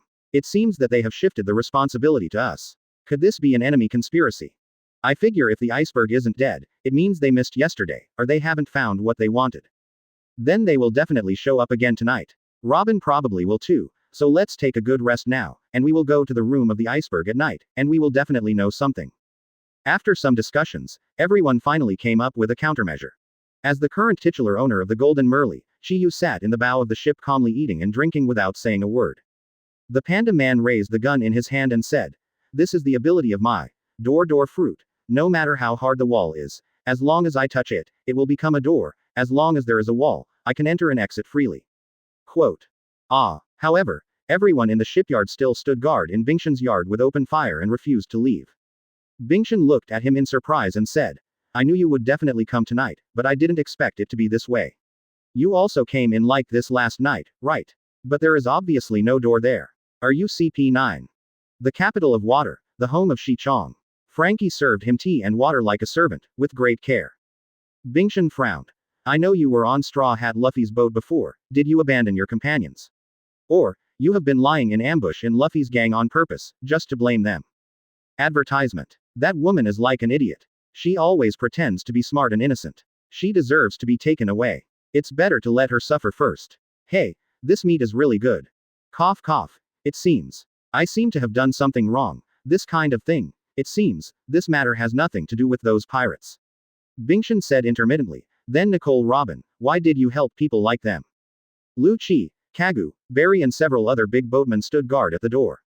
How can you say that about Robin? She actually has a very kind heart, you cold-blooded devil. Nami said angrily as she stood up and put her hands on her hips. You. Bingshan snorted, a trace of anger flashed in his eyes. Lu Chi, the pigeon man sitting next to him, punched him in the face. Testin, what nonsense are you bastard? The two walked quickly to Bingshan's bed and asked, how about it? Have you thought about it? Where is that thing? Suddenly something like a door opened on the wall, and two people came out from behind the door. You don't need to worry about this. If you don't hand over the blueprint, I will kill you. It was getting dark gradually, and almost all the citizens had already left Bingshan's house. After all, the big typhoon and water gods were coming. Chi Yu bit off a big belly in one bite, and his mouth was full of oil. At this time, Kagu also asked strangely, what is it that asks him to go in alone at this time? Robin said coldly while wearing a cloak. The powerful man Testin on the far left said loudly, what did you call Barry in so late to say? Could it be a last word? Advertisement. As he spoke, he pulled the trigger in his hand, and with a muffled bang, the iceberg fell down clutching his bleeding shoulder. Pybri, whose hair always curled up, said, it must be something important, let's stay away from the door. I saw the first person was tall, wearing a panda mask. Followed by a slim woman, it is Nico Robin. Immediately, the latter felt a burning sensation all over her body, and even half of her shoulder strap was burned off by an invisible air. What a perverted guy, one glance can make people feel uncomfortable, how strong is he? Everyone was dumbfounded. You don't need to know this, I advise you to teach the design drawings of ancient weapons as soon as possible, otherwise you will die. Hey, Master Chi Yu, don't you have anything to say? Our companion Robin has been taken away, we must rescue her. Luffy looked at Chi Yu and expressed doubts. In the room of the iceberg. Kindness and stupidity don't conflict. Also, you woman dare to challenge my majesty, you are finished. Chi Yu glanced at Nami domineeringly. With sharp eyes and quick hands, Nami quickly grabbed the shoulder strap and ran into the cabin. Individual. This is just a necessary procedure to prevent you from doing stupid things. Panda Man said. Asking for flowers. Advertisement. Chapter 193 CP9 assembled. 1 update. Please subscribe. Previous chapter. Next chapter. Advertisement. Just when Robin was pressing Bingshan, 3 terrifying figures with masks walked in from the door. They are Lu Chi and others who have dealt with all the guards outside the door. Cuckoo. A white dove suddenly flew to the shoulder of one of the bull-masked men. You guys. Seeing this scene, Bingshan thumped in his heart, and suddenly had a bad premonition. He already had a certain guess in his heart, and this guess made him a little desperate. It seems that you have already understood that you don't have much time to live anyway. Then let you die by 10 o'clock. As he spoke, he took off his mask. A Bingshan's extremely familiar face appeared. It is his most trusted boatman Lu Chi. The other 3 people from June 20th also took off their hoods one after another. The 3 are Kagu, Khalifa, and the bar owner Bruno. Advertisement. I'm really sorry. If possible, I don't want to leave bad memories in this city where I have lived for 5 years. Unfortunately, our time is running out. We have been lurking for 5 years, and the deadline has come. It's Robin who is the only one who can wake up ancient weapons, so I have to do it in advance. Lu Chi is the nominal commander of this mission, and his combat power is also the highest among the dead. Unexpectedly, the person I trusted the most betrayed me. I regard you as my confidants, but you have been planning for the world government for so long. A bunch of bastards. Betrayal ends badly. Just when his voice fell. Please cooperate with me. Kagu came to Bingshan and began to feel the pulse of Bingshan with his fingers. This time you released the whereabouts of the fake blueprints, and wanted us to mistake them for the real ones, but you didn't expect that the people who wanted the blueprints were not people from the world government, but us undercover agents who know you best. 17. Kagu withdrew his hand and said to Lu Qi, "Our guess is right, the design drawings are on Frankie's body, and Bingshan's heartbeat has already told me the answer." On the opposite side of him stood a tall and strong Tauren in black. HMPH, how dare you speak hard when you're about to die, and pretend that we don't know that the blueprint is fake. Lu Qi sneered, spread out the fake blueprint he had snatched from Barry, and continued. After Lu Qi finished the last sentence, Bingshan's heartbeat was almost to the extreme, and his inner violent activity clearly exposed his true thoughts. But in the past 4 years, it seems that once a young man in underpants came to you. At this moment, the glass outside the window was suddenly shattered from the outside. We will set a fire in this room, use the fire to burn you to death, and then blame the straw hats. They will burn all the evidence. No matter who comes to investigate, there will be no proof. Advertisement. Bingshan coughed up a puddle of blood, and said as if dying, "Isn't the blueprint already in your hands? If you still ask me now, I don't know anything, and I won't tell you anything." 5.7 finished. Very well, we're going to find Frankie now. We've been lurking for 5 years, and it's finally time to reap the rewards, but before that, we still have to get rid of any future troubles. Let's deal with you first. Lu Qi turned and walked out of the room. After speaking, Lu Qi took out the fake design drawings. Only Bruno remained at the end, and he was in charge of handling the iceberg. In the end, I saw waves all over the place, Bingshan was dripping with blood, and John was lying weakly against the bed. Not good. Bingshan's eyes widened suddenly. Although he didn't say a word, his heart began to feel anxious, and his pulse began to beat faster. A figure wearing a straw hat suddenly appeared in the room. It's okay if you don't want to tell us. Anyway, I already have a conjecture that is close to perfection.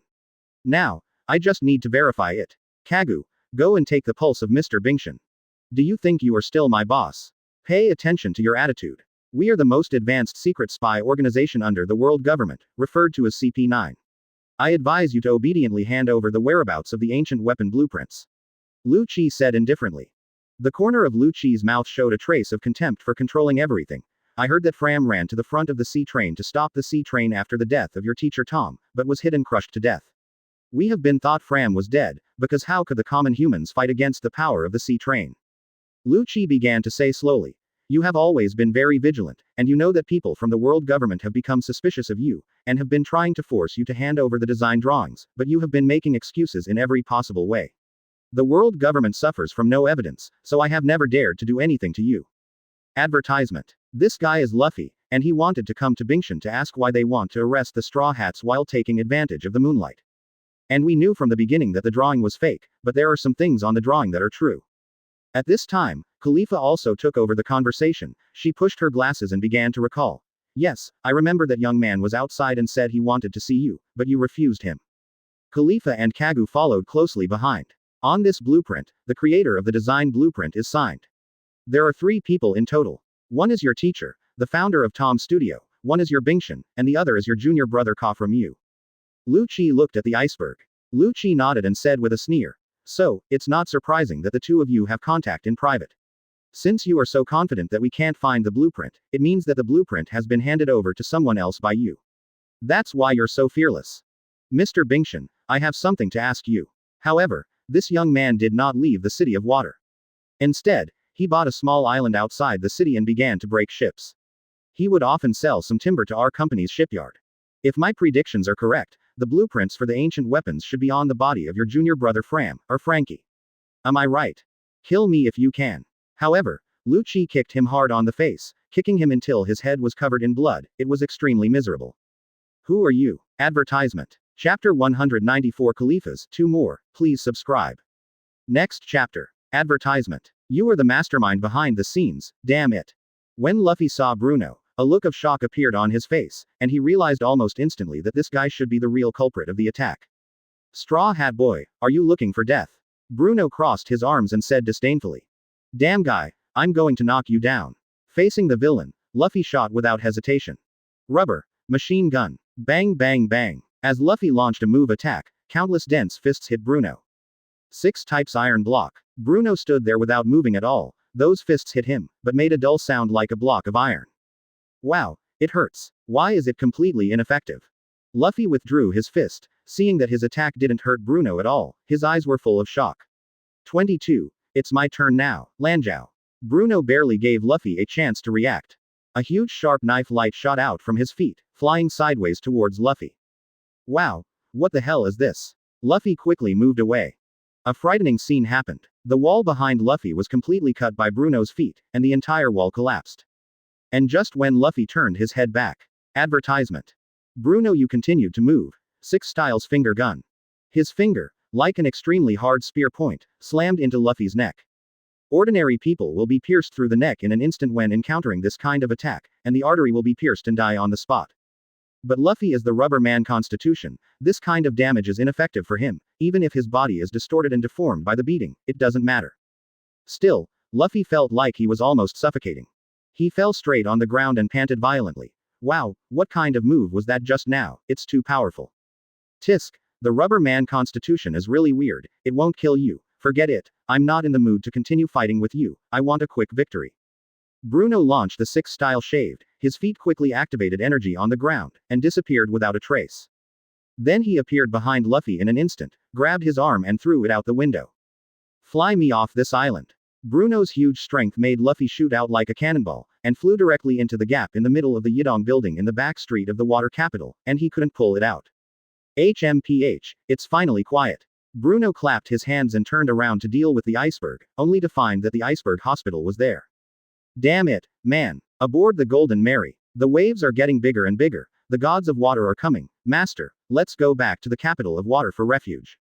Seeing Chi Yu getting angry, he quickly hid aside and drew circles. His eyes were extremely sad, but he didn't dare to make a sound. He was really afraid that Chi Yu would kill him. Advertisement. When Khalifa raised her leg, it was a swipe, and this move could cut the melee in half in an instant. Suddenly there was a sound of breaking the air in the distance. However, Luffy hasn't returned yet, and the Mary probably won't be able to enter the city anymore. This ship can't be repaired, so it can only be sent to the shipbreaking yard. She looked down. At this moment, everyone looked up, only to find 4 figures flying in the sky. The others pleaded hard, but Usopp was unwilling to accept. Usopp is the only one in the group who doesn't believe that the Mary is too damaged to be repaired. Chi Yu didn't know when she appeared next to Khalifa, and the speed was so fast that no one noticed.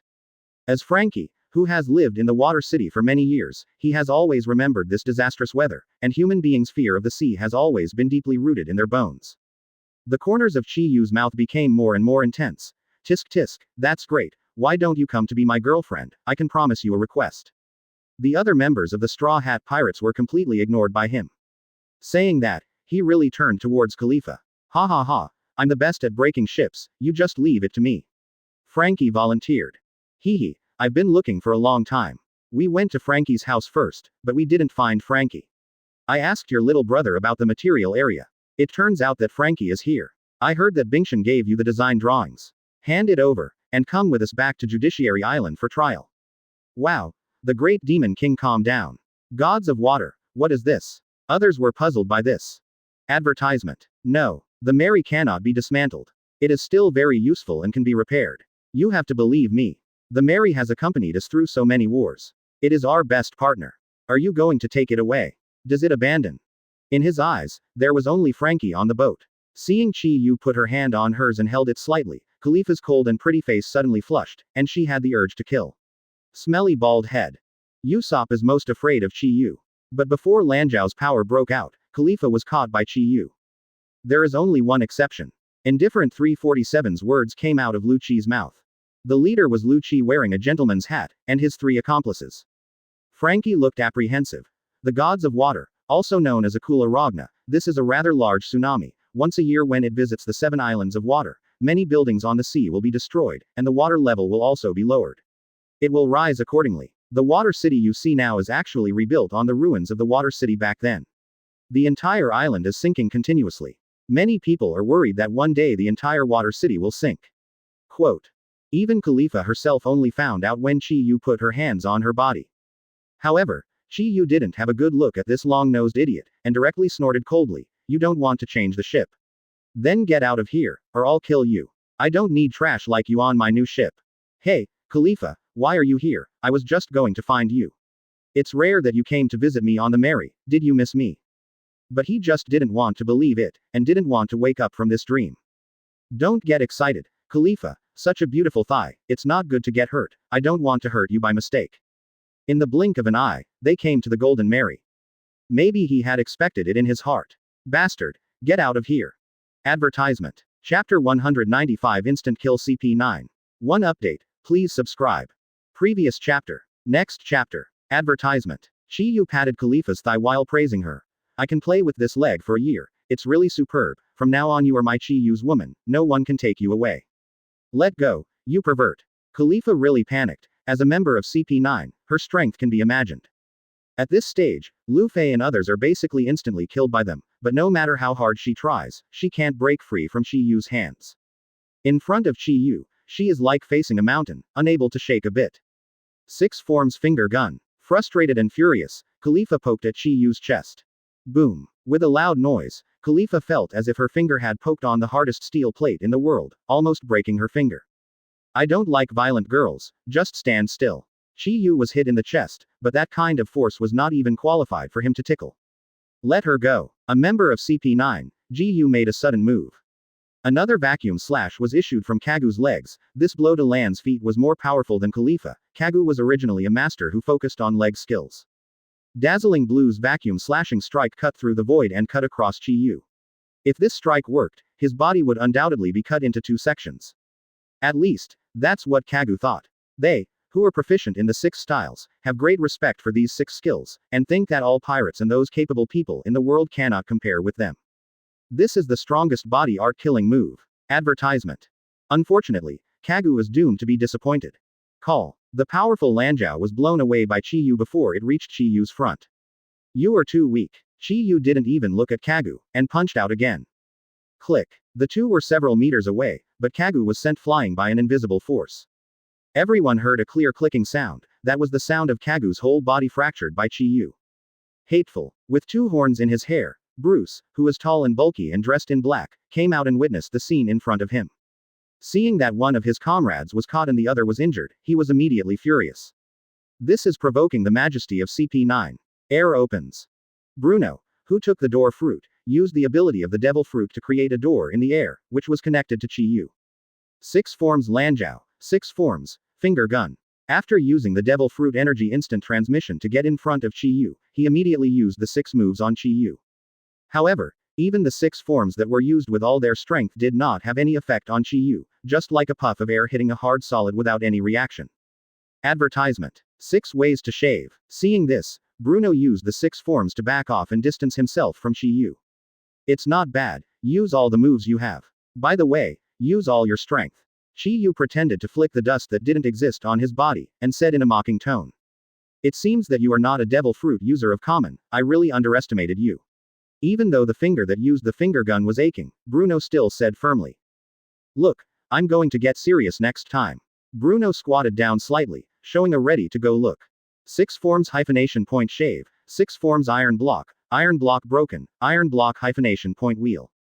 After Bruno said this, he went behind Chi Yu with instant transmission, trying to attack Chi Yu from behind. Use the 6 moves to make the whole body as hard as an iron block, and on the basis of the hard body, punch with all your strength and hit with the strength of the whole body.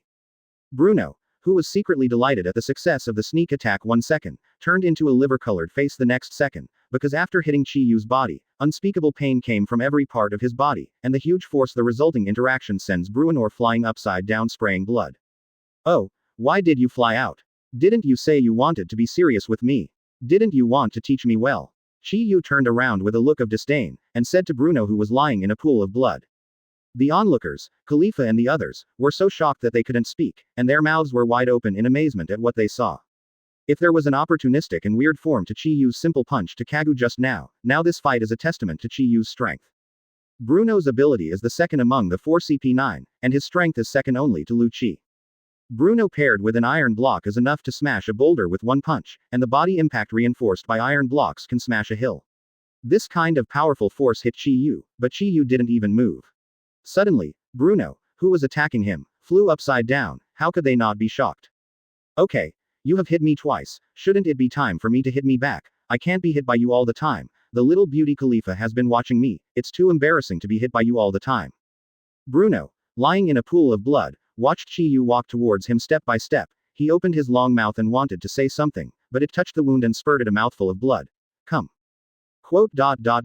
Common punch. Advertisement. Chi Yu punched Bruno expressionlessly. After a gust of wind, Bruno, who was lying in a pool of blood, was gone, only a bottomless pit remained there, as if to tell the people present that what happened just now was not a dream. Okay. Little beauty Khalifa, how did you see how I behaved just now? Do you think I'm handsome? Chi Yu turned his head and said to Khalifa in a mean-spirited manner. Khalifa, who heard the voice, came back to her senses and was stunned. I'm so powerful, don't you feel tempted?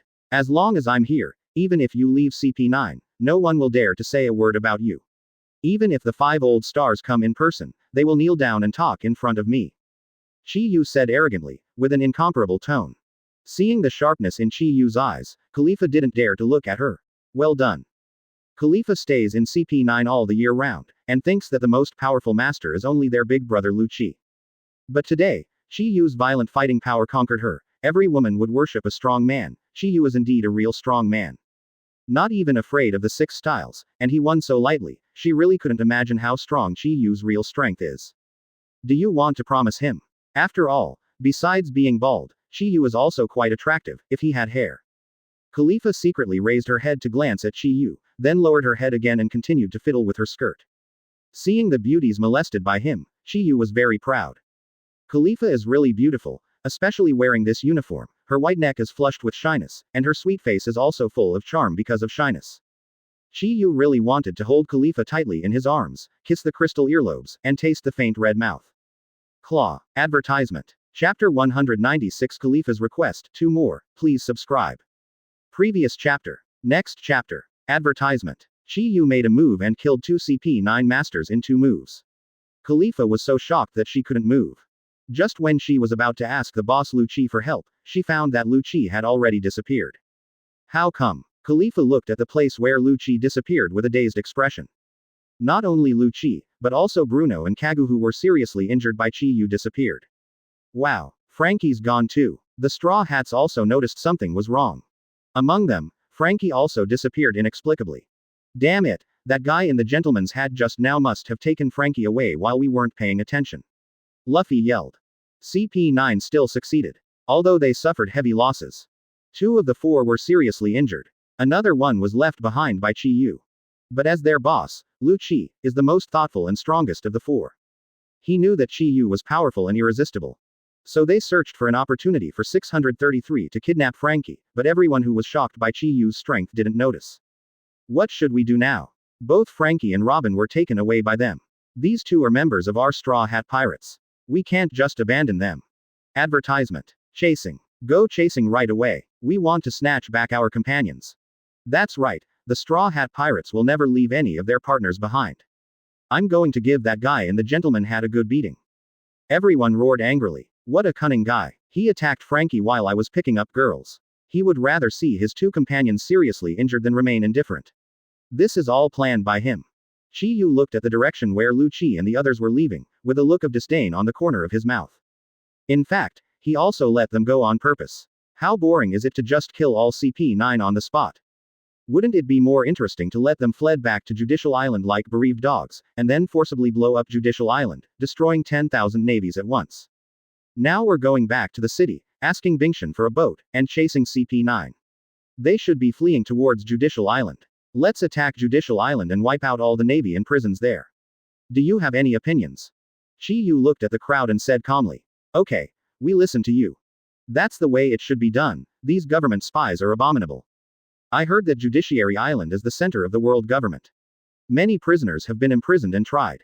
It must be fun for us to make a big fuss. Ms. Robin, whom I admire, is still in the hands of CP9. As a heroic knight, I, Sanji, should stand up. Frankie is also our companion, he will be our repairman, we must take him back. The Straw Hats kept encouraging each other and their morale soared. Ever since. Advertisement. A group of people returned to the City of Water, and I, Mr. Bingshan, helped. As in the original show, Iceberg takes them to Carrera's secret underground garage, which houses an original sea train called Rocketman. As long as they get on the Rocketman train, they can quickly catch up with the CP9 members who have left the City of Water on the last sea train. Rocketman on the sea train. The largest and most luxurious carriage, CCDD, was forcibly occupied by Chi Yu and became his exclusive room. Not only put up the bed, but also got several sofas. Chi Yu lay on the bed happily and prepared to take a nap. The journey by sea is really boring. If it weren't for these oil bottles, he would have flown to Judiciary Island with flying technique. Boom boom boom. At this time, there was a knock on the door. Chi Yu didn't even need to look to know who was outside the door. Come in. A figure walked in and locked the door with a click. Ms. Khalifa, what can I do for you? Chi Yu casually leaned on the cushion and said with a smile. Will you kill Lu Chi and the others? Khalifa looked at Chi Yu nervously, and said in a panic. Chi Yu's tone was indifferent. Of course, these bastards dare to ignore my majesty and take my 2 crew members away. Who will I kill if I don't kill them? Master Chi Yu. Can you not kill them, although they are very bad, but they are all my companions, if possible, I don't want to see them die. Khalifa has already seen Chi Yu's horror. Advertisement. She and Lu Chi and others have received hard training together, facing ordinary pirates, even people like Luffy can achieve instant kills.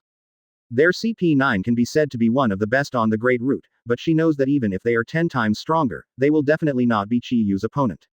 Man, he is definitely a terrifying character who can be compared with Shichibukai or even the 4 emperors. Chi Yu didn't know when she appeared in front of Khalifa. You want me to spare them? That depends on your performance.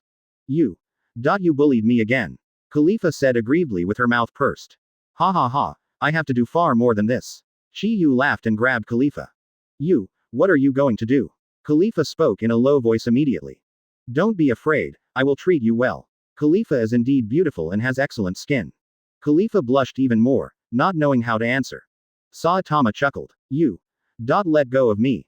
Khalifa looked down, blushing. Don't know what to do. Chi Yu, however, was relentless. Don't struggle, you are beautiful. A smile appeared on the corner of Chi Yu's mouth. Advertisement. Chapter 197 Arriving at Judicial Island, 3 more, please subscribe. Previous chapter. Next chapter. Advertisement. The world government, as the largest organization in the world of One Piece, is undoubtedly powerful. Perhaps it is not powerful enough to ignore all forces at sea, but it is undeniable that if it is really determined to eradicate a certain force, the power it can mobilize is definitely the most powerful in the world. On the sea, the organizations that support the face of the world government are mainly divided into 3. Judiciary Island, the large prison Impelton, and the symbol of the government's force, Navy Commander Lin Fando. These 3 government powerhouses are connected by a huge vortex that has changed shape, and they are located in the first half of the Great Route in a triangle. Only through the Gate of Justice can the 3 parties take the correct current and reach any destination. Moreover, the door of justice cannot be bypassed. Because the sea current on both sides of the door is a reverse vortex caused by the vortex, the ship cannot move forward. It's just that this is only under normal means. For some people, its existence itself cannot be explained by common sense. Judiciary Island, because of the geographical environment, has no night and is day all year round, so it is called the island that never sleeps. Established as a world government, this is a veritable court. And as long as they are taken to the island, they must be identified as prisoners. Prisoners will only be escorted through those empty courts, and finally go to the Gate of Justice. And anyone who passes through this gate usually has no return, which symbolizes the absolute justice of the world government. As I said before, there are only 2 places that can be reached after going out to sea from the port of Judiciary Island. One is the Navy headquarters, and the other is to reach the deep sea prison, Propel Impelton. No mercy will be given to any prisoner here, and they will only be sent to formal judicial organs. Since its establishment, it has never been breached.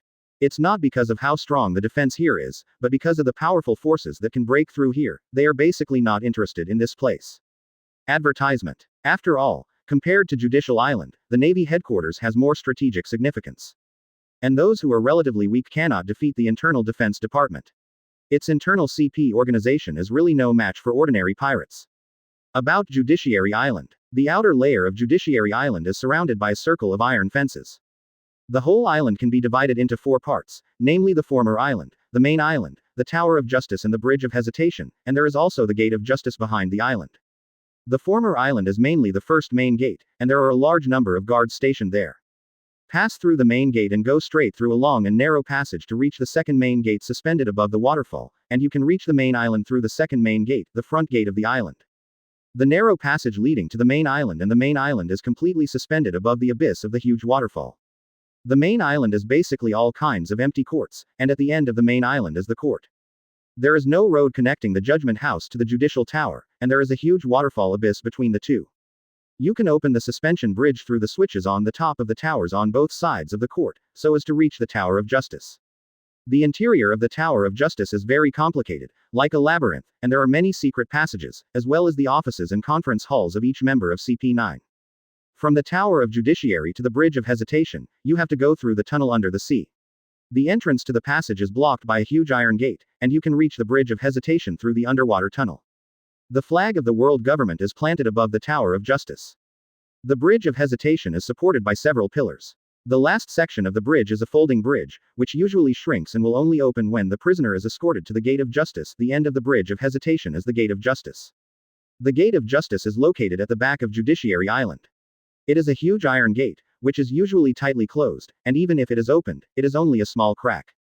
The Gate of Justice is the Gate of Despair, where prisoners will never see the sun once they enter. Through the Gate of Justice, one can reach the Navy headquarters and the deep-sea prison Propel City through the government-specific current. Judiciary Island is connected to the center of the world government, so the number of troops on the island is very large, and the resident troops are stable at about 10,000.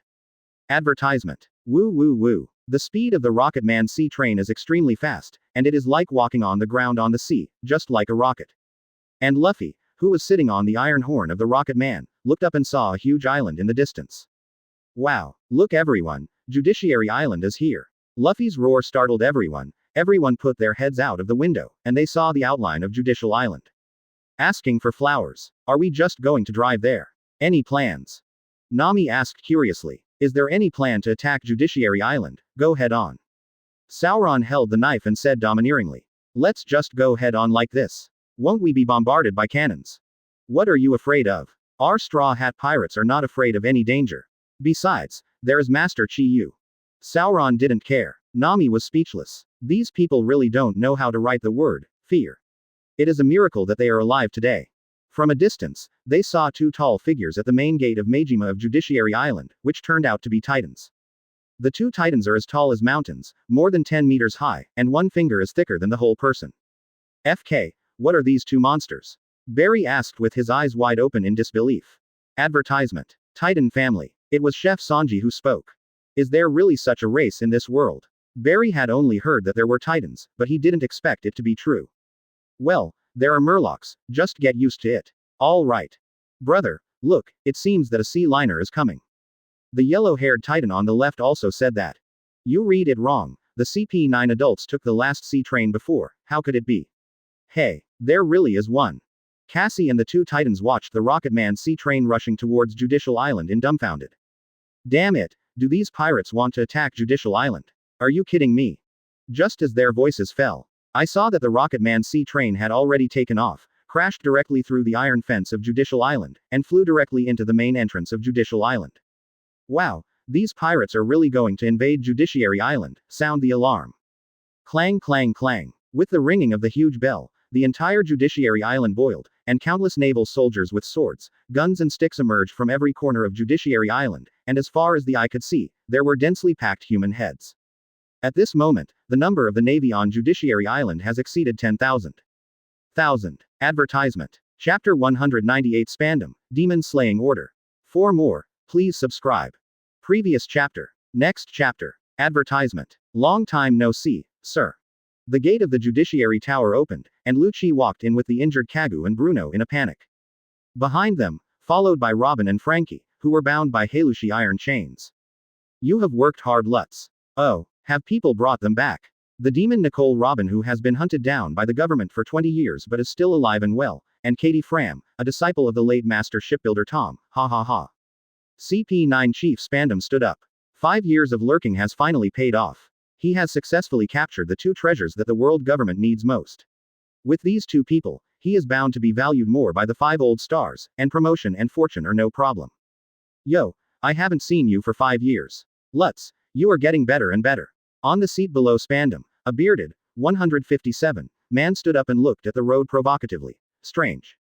Your dog face is becoming more and more disgusting. Lu Chi responded blankly. What are you talking about? Weird cat, Jabra growled. Call you a vicious dog. She retorted without showing any weakness. Advertisement. Damn, do you want to fight? You are not my match. Don't underestimate people, bastard. Seeing that the quarrel between the two was about to turn into a fight, Spandam couldn't help yelling loudly. arguing as soon as you come back, what does it look like? Lu Chi, what's going on with Kagu and Bruno? Also, Kagu, where did Lifa go? Following Spandam's reminder, other people discovered that Kagu and Bruno were covered in blood, and Bruno was the worst, with one of the horns on his head broken off, and his entire chest was still dripping blood. It looked badly hurt. What happened to Bruno that someone beat him like this? The rest of CP9, Owl, Facebook and Jebra couldn't believe what they were seeing. It was a bald man who did it, and he only used one punch. Kagu, who was also seriously injured, raised his head weakly and said in a trembling voice. The bald man. Who is that? Could it be the great pirate on the Great Route? Or someone from the Seven Martial Seas under the king? Spandam really couldn't think of what kind of terrifying guy would shoot at their CP. They are just secretly planning the design blueprints of ancient weapons. Few people know about this matter, and it has always been done in secret. Moreover, none of the targets they selected had any big influence. The City of Water's long iceberg and the most powerful boatman in his hand were all CP9 people. Who would actually intervene at such a critical moment? Advertisement. Spandam couldn't figure it out. No. Not at all. That is a weird bald man. We can't find out his origin. We all know about the famous pirates in the Four Seas, but we have never heard of such a bald man. He appeared out of nowhere, but his strength is extremely strong. Lu Chi frowned and said in an extremely solemn tone. Both Bruno and I have shot at him, using all 6 moves, but we can't do anything to him at all. He is not even afraid of Lanjiao and finger guns, and he has never shown the ability of a devil fruit. Kagu said with a trembling voice. Lu Chi smiled wryly. Although Kagu and Bruno are much weaker than me, even I am not sure of defeating him. In order to avoid mission failure, I chose to take Kagu and the others to retreat. I guess they should come Judiciary Island. With the characters of the Straw Hats, they will definitely come back to rescue Robin and Frankie. We should be ready to face the enemy. This time, I will do my best to transform. If I am not the opponent of the bald man, then you should run away. What? Hearing Lu Chi's words, the others were stunned. Even Lu Chi, the strongest player in their CP9, said that he has no certainty of victory. You know, Lu Chi's combat power is as high as 4,000 strong. A Navy soldier with a weapon is only 10 strength.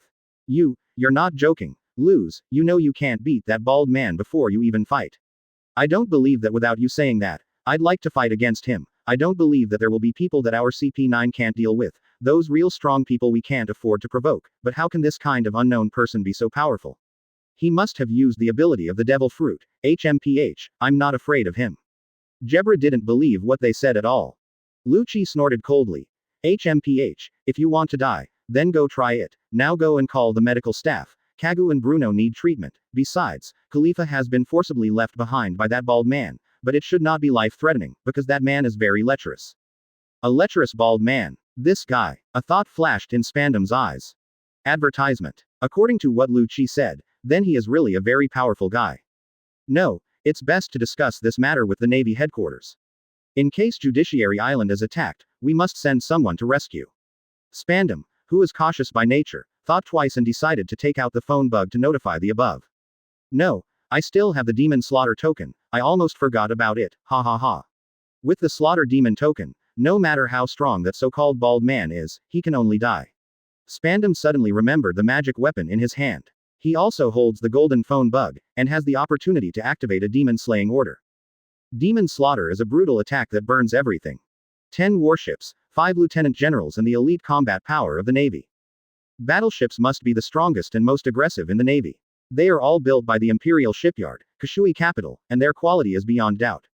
It's basically not a problem to deal with Neptunes. There are approximately 1,000 sailors on each battleship. Thousands of elite navies. Please don't underestimate this force. Compared with the common pirates who can only do their own thing, they should be much stronger if they are well trained. If they can be ignored, then the pirates helping the little brother is even more negligible. The backbone, Lieutenant General of the Navy headquarters. From the performance of several lieutenant generals in the big event, it can be seen that the lieutenant generals are still strong.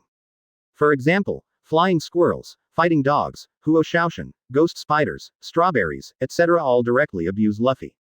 In addition, in the major events of 5.6, the opponents of the Lieutenant General are all the captains under Whitebeard, such as Doberman, Pitbull, Dalmatian. They are all fighting the captains of the New World. So the Lieutenant General is very strong. Hidden 10 people. If 5 Lieutenant Generals are equipped with 10 warships, then there should be 10 captain-level cadres under the Lieutenant General. It is impossible for each Lieutenant General to command 2 ships. A captain is still inevitable. It is estimated that the rank of the captain is either Major General or Brigadier General, one level lower than Major General, or Colonel. In the Navy, his strength is between the rank of Lieutenant General and Colonel, and he is also a combatant. Elite. To sum up, the configuration of the demon slaying token is 5 Lieutenant Generals plus 10 Major Generals plus nearly 10,000 naval elites plus 10 top warships equals demon slaying order. Such a lineup is indeed terrifying. Advertisement. Chapter 199 The Great War Begins. One more, please subscribe. Previous chapter. Next chapter. Advertisement. With the demon slaughter order in hand, even the mightiest pirate team, Spandam, is not afraid.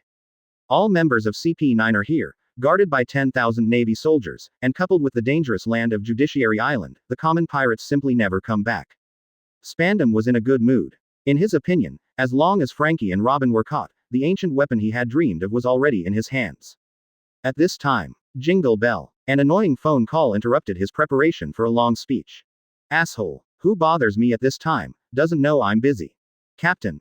Ah, Lord Spandam, I'm very sorry, but someone broke into the front door.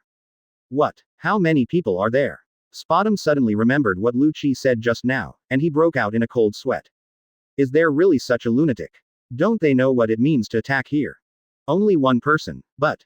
Bastard. It's just a person. Why panic? Deal with him calmly. Advertisement. Hearing that there was only one person, Spandam roared angrily, and hung up the phone angrily. It's really reckless to break in alone. The guard is really useless, it's just a person, so panic like this, don't they forget that we exist here. On the sofa opposite Spandam, Jebra sneered. I have to say that Spandam is not generally dull, and he didn't think about it. If he was just alone, how could the guard's voice be so urgent? Maybe his talent is limited to politics. However, the guard who was hung up on the phone was in no mood to arrange his boss at this time, and even forgot to call back again. Under the dumbfounded eyes of countless guards, a sea boat pulled by 2 huge seahorses ruthlessly knocked down the fence around the port and rushed into the port. Boom! A shell landed in the crowd, immediately blowing up the guards who were still standing still, and they all turned their backs, screaming again and again. Brothers, kill! As soon as they landed, Frangi's younger brothers and several boatmen from Water City roared out of the boat and rushed towards the guards. Damn! Get rid of them! The ones standing in front of them were not the common soldiers or the common junior officers, but the Titans known for their strength. We won't be deceived by you again, Navy. Titan and Cassie turned around and shouted at the Navy with a murderous look. Although Judiciary Island is one of the 3 major institutions of the world government, because it has never been attacked by anyone, most of the naval soldiers here are generally not strong, and some of them are government officials with little combat effectiveness. Advertisement. There are only a few dozen people on the other side. Attack! A lieutenant commander shouted over the radio. Obviously Judiciary Island's lie 50 years ago has been exposed, but they couldn't figure out how Titan Uya and Cassie knew the truth. Judicial Island, one of the 3 major structures of the world government, is on the main road outside the court. When these naval soldiers and government officials heard what Oyi and Cassie said, they immediately knew that something was wrong. These 2 idiots are finally here. The captain in charge of the command smiled triumphantly. Others, like the original drama, chose to attack from the gate, and the battle became extremely fierce. And there is only one reason for the Straw Hats to invade here, to rescue their partners. They promised to release their boss as long as the 2 guarded Judicial Island for 100 years, but their boss was not actually captured by the Navy, but in the little garden of Primordial Island. However, these navies still don't know that their lies have been exposed by Usopp, and their so-called Titan guards have been instigated by the enemy. Mortars are ready. Let the French dog team quickly suppress them. A naval colonel in charge of the team commanded the battle on the scene, so that the Straw Hats and other rescuers who had no advantage in numbers had to find a place to avoid the shelling. The sudden defection of the 2 Titans can be said to have added a lot of burden to the naval soldiers who surrounded and suppressed the pirates. How is this going? The French dog team can be said to be a relatively powerful regular team on Judicial Island, characterized by riding wolf dogs to attack opponents quickly. From the moment they invade Judicial Island, the Straw Hats will no longer be pure pirate forces, but will be defined as anti-government forces. Great! With the help of the Titans, we can take down these pirates in one fell swoop. The members of the French dog team saw the Titan guards rushing over, and their morale was immediately boosted. Captain 337, who was in charge of the command, was also frightened by the actions of Titan Uya and Cassie. They never considered that Titan Uya and Cassie would suddenly turn against each other, and it was still at such a critical moment. Advertisement. Although they don't regret coming here, nor are they afraid of death, but they are not reconciled. But only one person seemed particularly calm. Seeing these 2 Titans, the castle core, the boatmen of the Carrera Company, and the Frankie family all lost the confidence to fight. The battle has been going on for 50 years. When they caught this Titan pirate 50 years ago, they tricked them into becoming the guards of Judicial Island. In their eyes, the Straw Hat Gang actually invaded Judiciary Island alone, and such behavior is enough to be considered not only as a challenge to the entire Navy, but also as a challenge to the world government.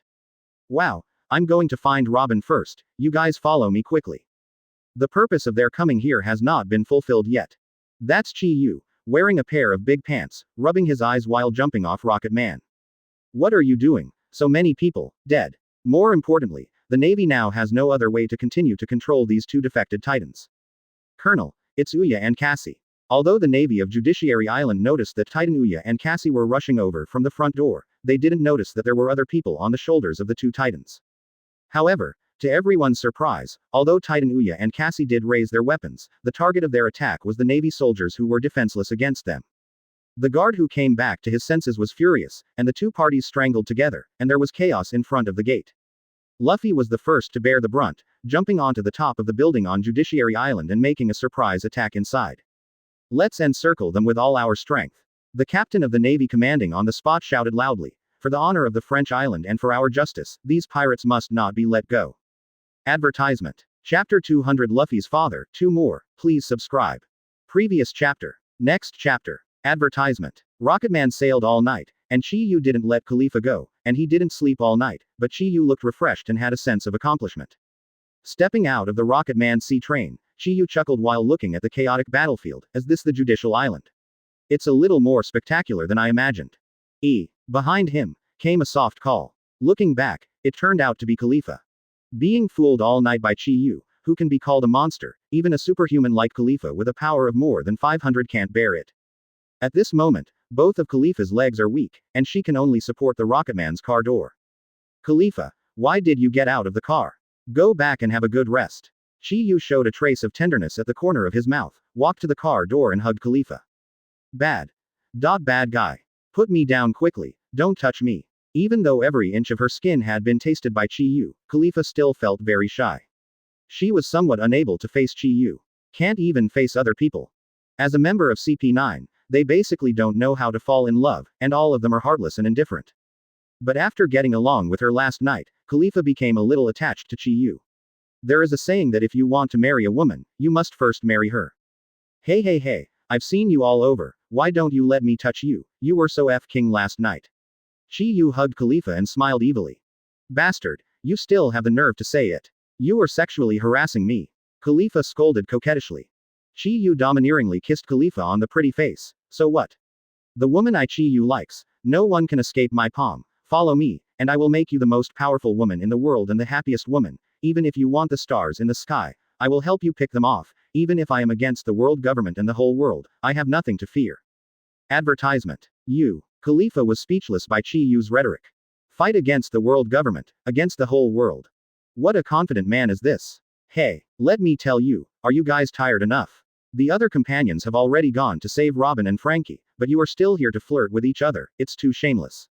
A familiar female voice sounded behind the two. Turning around, it turned out to be Nami. Seeing outsiders, the shyness on Khalifa's face disappeared immediately. She struggled to stand up from Chi Yu's arms, and looked at Nami expressionlessly. What do we say? It's none of your business. Bad girl, don't think I'll be afraid of you if you hug the big devil's thigh. You government lackeys dare to kidnap Robin and even hurt Mr. Bingshan, it's unforgivable. Nami showed no sign of weakness, fighting back counterattacked. Khalifa snorted coldly. You better pay attention to me when you speak, a weak woman like you can't even block my blow. Nami pulled out the weather stick from behind. Come here if you have the ability, who is afraid of whom? Court death. Enough. Just when the two faced each other face to face and were about to fight, Ya finally spoke out. He looked at the two women speechlessly. You two stupid women, stop arguing with me here, I'm going to be annoyed to death by you. You shut up. Khalifa and Nami suddenly turned their heads and shouted at Chi Yu. Advertisement. FK. Chi Yu was dumbfounded. These two stinking women are really daring, yelling at themselves. Clap. Chi Yu went up and slapped the two women's buttocks, and in an instant, a soft touch was transmitted to Chi Yu's palm. It feels really good. Chi Yu smiled smugly. Ah. Satyr. Stinking rogue. You are sexually harassing. The two girls screamed loudly. But Chi Yu turned a deaf ear to it, and simply forcibly put his arms around the waists of the two girls. Just like visiting a garden, I took the two girls through the main gate of Judiciary Island where the battle was taking place, and flew directly to the gate of the court with the flying technique. On the other side, with the help of their companions, Luffy and others forcibly broke through to the roof of the court building. It's the Straw Hats. Seeing that the Straw Hat gang had already stood on the roof of the courthouse, the CP9 members reported to Spandam in a very flat manner.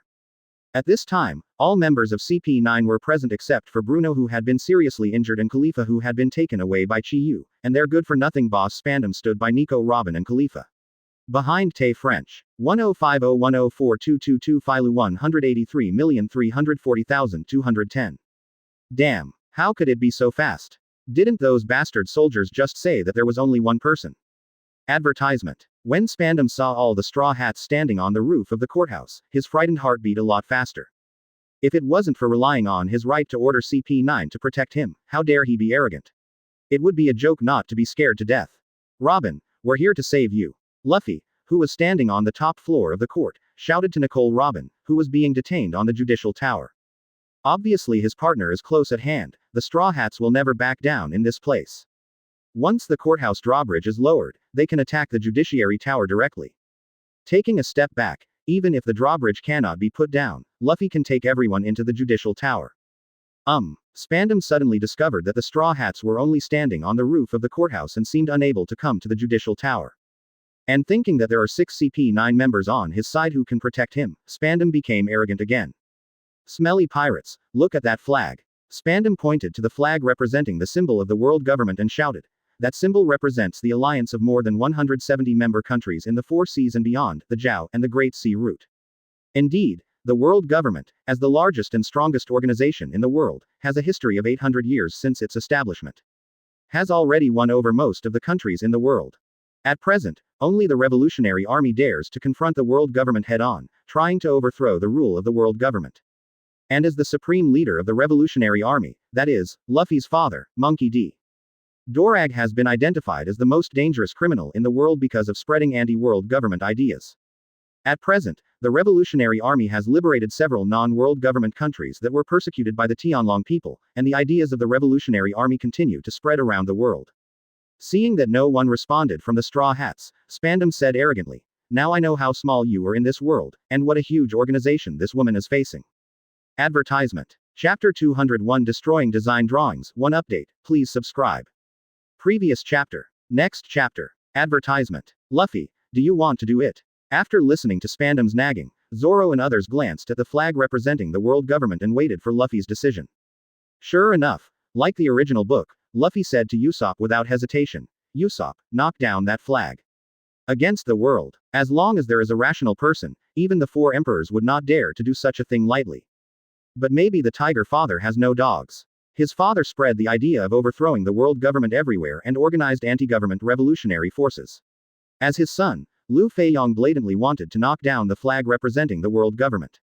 In short, this family is not afraid of causing trouble, even if the sky is pierced, they don't care." Understood. Usopp took out his new weapon, Super Slingshot, Pocket. This is a weapon that uses the free combination of wind shells, flame shells, etc. in the Sky Island, and can change the power of the sniper shooter at will. Kill Firebird Star. Advertisement. A huge firebird flew out from the large slingshot in Usopp's hand, directly penetrated the flag representing the world government, and burned the flag completely. Frankie without blueprints is an irrelevant person to Spandam, because this can't bring him any credit at all. Frankie yelled, and then sprayed flames from his mouth, instantly burning the design in his hand. The logo of the flag is extremely important for a force or a group. A dozen pirate groups can even wipe out a town or even a country just because someone trampled on their flag. I wish for it. Ignoring Spandam's warning, Luffy shouted to Nicole Robin, "Robin, I haven't heard you say, I want to live, yet." The reason why Carter Frankie was caught here was because of this blueprint, but he did not intend to hand over the blueprint.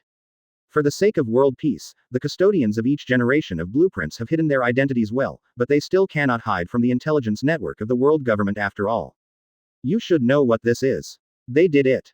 The Navy and government personnel who just came to support from various parts of Judiciary Island saw the scene where the flag representing the world government was pierced through, and they all couldn't believe their eyes, could not accept the prestige. Don't they know that the flag represents? Are you wearing something?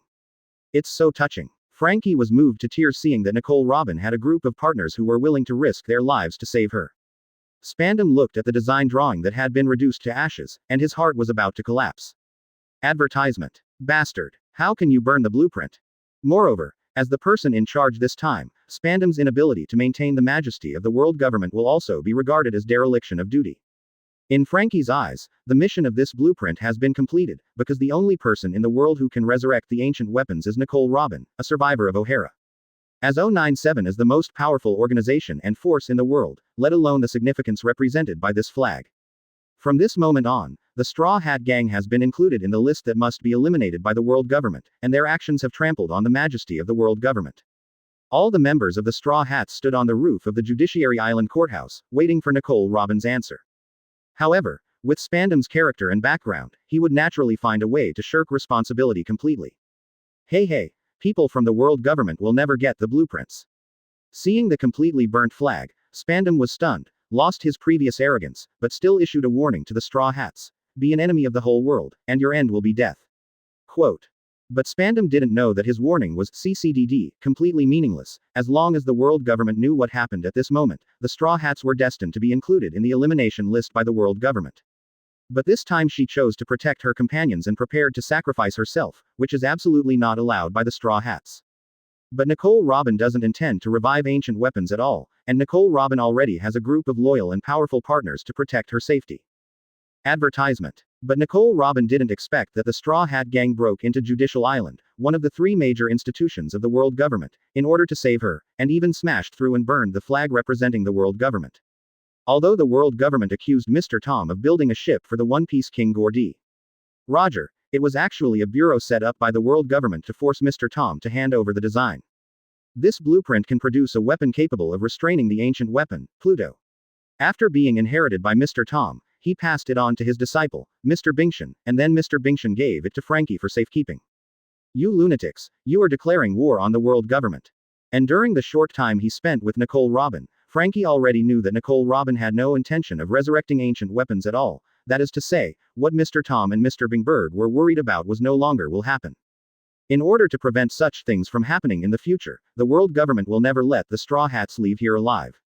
After breaking free from the iron chains on her body, Carter French took out an ancient blueprint from her stomach and said, Rob Lucci and Kagudu, who have 5 years of boatman experience, have confirmed that the blueprint is true. I want to live. Nicole Robin, who was already moved, no longer willfully said that she would leave in order to protect everyone. She screamed with tears of emotion, take the adventure I started today. Quote. This means that the Straw Hats will be endlessly hunted down by the world government like her from now on, and there is no turning back. They all know that Nicole Robin has been wanted by the world government since she was a child, and Nicole Robin has used all means to survive in the past 20 years. Things have developed to this point, no one will not be moved. Nicole Robin is willing to be caught by the world government in order not to hurt the Straw Hats, but the condition is to ask the world government to let them go. Advertisement. Chapter 202 Unlucky Spandam, 2 more, please subscribe. Previous chapter. Next chapter. Advertisement. Let's do it, sir, and get rid of the Straw Hats at once, so as not to worry about the future, and then we will immediately escort Robin to the Navy headquarters. I don't believe these trash dare to go to the Navy headquarters. Lucci folded his hands on his chest, and said indifferently. Leave it to me, I can solve them all by myself. Jebra stepped forward and said with a smirk. Although the Straw Hats are weak, the bald man among them is truly strong. Don't underestimate them. Lucci glanced around and didn't find Chiyu's figure, but he still reminded him solemnly. Hey, you weird cat is really scared to death, there is no bald man, the more you talk about him, the more I will go to trouble him, and I, Jebra, want to see who he is. Quote. Jebra shouted arrogantly. At this moment, he glanced suddenly out of the corner of his eye, and this look stunned him. What, that is? As he exclaimed, Lucci, Kagu and the others also raised their heads, with expressions of shock on their faces. It turned out that in midair, 3 figures appeared at unknown times. The most eye-catching one is the bald man in the middle. He put his arm around a beautiful woman. One of them is none other than Khalifa. The other one is Nami. This guy can fly. How did he do it? You know, even our $9 can't stay in midair for long. Jebra's eyes almost popped out. HMPH, is it really here? Keep your spirits up. This bald man may be the most terrifying enemy we have encountered since the establishment of CP9. I even doubt that his strength is not much weaker than Shi Wuai or even the 4 emperors. Advertisement. Lucci said solemnly. His mind and strength are at the top of CP9, and he is a well-deserved boss, but the appearance of Chi Yu puts a lot of pressure on him, which shows that he is average. But Lu Chi does not mean that he is not sure. On the contrary, it is precisely because of his strong self-confidence that he feels that he should be able to compete with Chi Yu and win. It's just going to win. This is Lu Chi's conclusion after comparing strengths. Khalifa, Nami, you two go down first, I still have to watch a good show, and besides, you have to explain to Luffy what Nami I told you that you should pay attention to. Chi Yu let go of the hands holding Khalifa and Nami. The two slowly fell from the sky to the ground. Damn, Khalifa, did you surrender like these dirty pirates? Seeing Khalifa and Chi Yu, Spandam on the Tower of Justice shouted angrily. I'm sorry, sir, I'm not a member of CP9 anymore, so please be more polite to me. Khalifa glanced at Chi Yu, then said to Spandam expressionlessly, without respect. What are you talking about? How dare you betray CP9 and I will execute you? Spandam shouted. As soon as he finished speaking, Chi Yu flicked his fingers, and a ki blast slashed towards him in an instant. Wow! Spandam let out a scream. I saw that half of his shoulder was neatly cut off. The wound was so smooth that Spandam didn't even react. Ah! Advertisement. Then there was a shrill scream, and Spandam rolled on the ground in a miserable state. Help me. Let's go. Just when the two groups were stalemate. Question mark. The drawbridge is lowered. Luffy and the others looked down and saw that the suspension bridge of the court had begun to fall slowly. Obviously the Frank family has successfully occupied the court's console. It seems they succeeded. Seeing the drawbridge of the court falling, Sanji, who was ready to go to the judicial tower to fight, immediately became excited and shouted, Miss Robin, bear with me for a while, I'm here to save you. Seeing the drawbridge of the courthouse falling slowly, Spandam's pale face changed again. Damn it. They have a lot of people now, what should we do? Luz, you must protect me, you know. If I die, UCP9 will also be punished by the 5 old stars. Spandam was terrified of dying. But he wanted more credit. After all, other members of CP9 have to stop the Straw Hats from taking back Nicole Robin and Carter French in the Judiciary Tower, and Spandam will not miss this opportunity to perform meritorious deeds.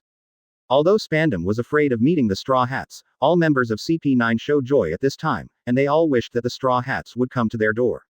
This is a group of militants. Frightened and angry, Spandam kicked Carter French out of the Judicial Tower. Then under the protection of Rob Lucci, he pressed Nico Robin and left.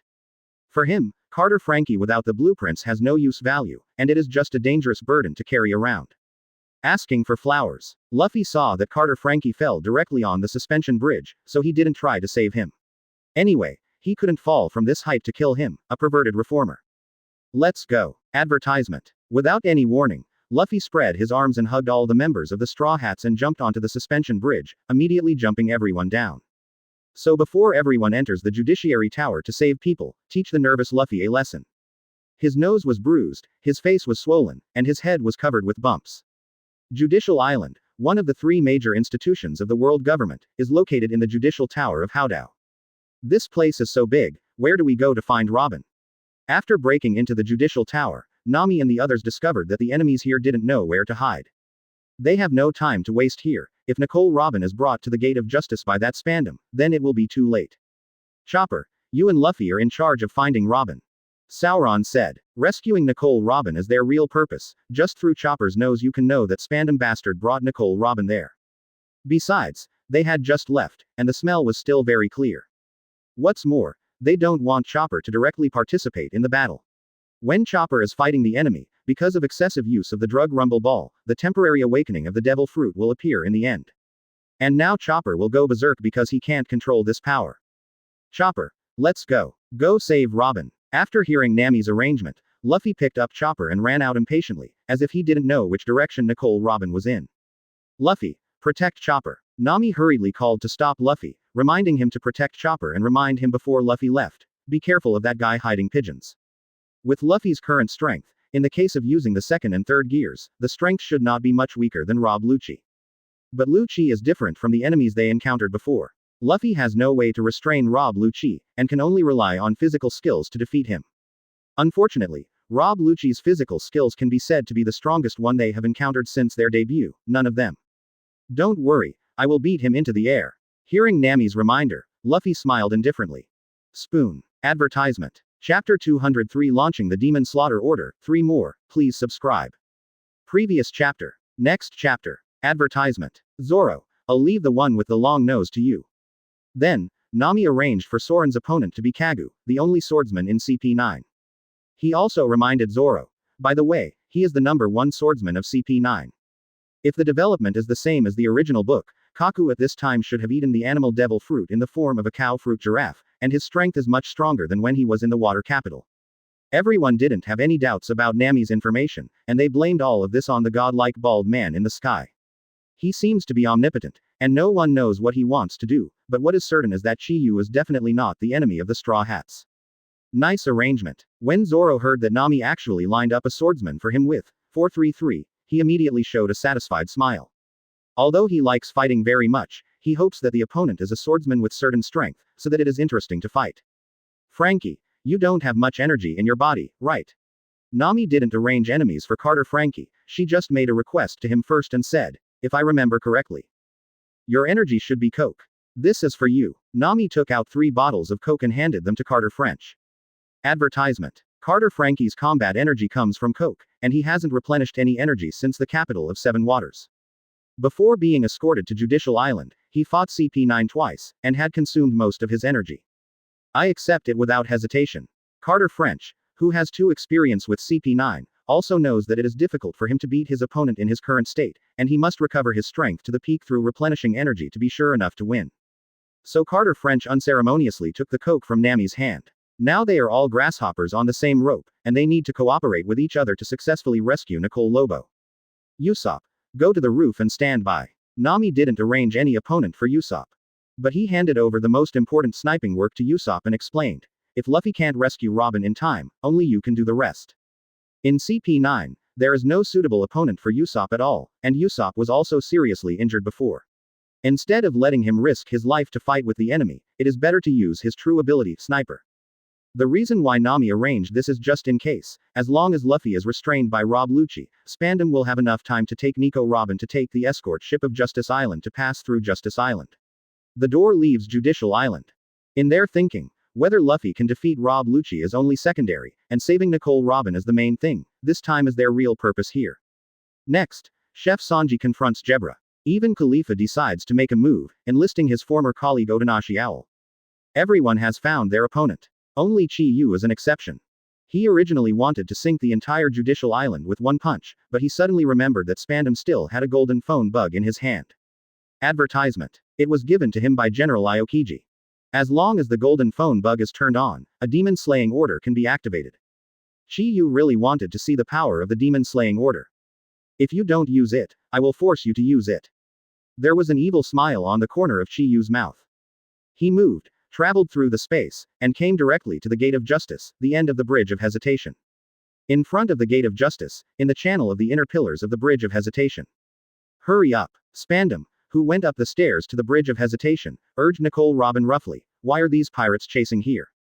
He was really scared. Originally he was full of confidence in the powerful CP9 members. Even if you can't get rid of all the members of the Straw Hats, at least there is no problem keeping the Straw Hats in the Judiciary Tower. And even if there is such a fish that slipped through the net, it is impossible to know the route he left with Nicole Robin. Besides, the gate of this passage is actually 3 meters thick. In the eyes of Spandam, even if there is a fish that slipped through the net and was not caught by CP9, it still cannot pass through the 3-meter thick gate. But when Spandam was almost cut in half by Chi Yu's finger of Ki Blast, he finally got scared. If it weren't for his luck, it wouldn't be a matter of half an arm. While bleeding, Spandam fled frantically. Advertisement. When Rob Lucci said that there were people coming from behind, he almost peed out of fear on the spot. For his own personal safety, Spandam also left Lucci to stop the enemy, but this is exactly what the militant Rob Lucci wanted. Hey, all members of CP9, do you hear me? Spandam, who was frightened, quickly took out a phone bug, and immediately began to blame and shouted, why did a pirate come here? What did you do? Didn't you stop them all? Bastard. Did you hear that? Answer quickly. Wait a minute, the one in your hand is. Seeing that the phone bug that Spandam took out turned out to be Gold's. Nicole Robin wanted to stop it, but it was too late. Because the Halu stone is still cuffed in his hand, it not only makes Nicole Robin temporarily unable to use the power of the devil fruit. Moreover, even his own strength was suppressed very low, and he couldn't use much strength at all. Oops. 5.9 Seeing Nicole Robin's terrified eyes, Spandam shifted his gaze to the gold phone bug in his hand. Spandam, who found himself taking out the phone bug, changed his face and shouted quickly, Quickly cancel the request. Cancel the request. The gold phone bug in Spandam's hands is not actually a phone bug for communication. It's a special phone bug that sends out a special signal that only the silver phone bug can receive.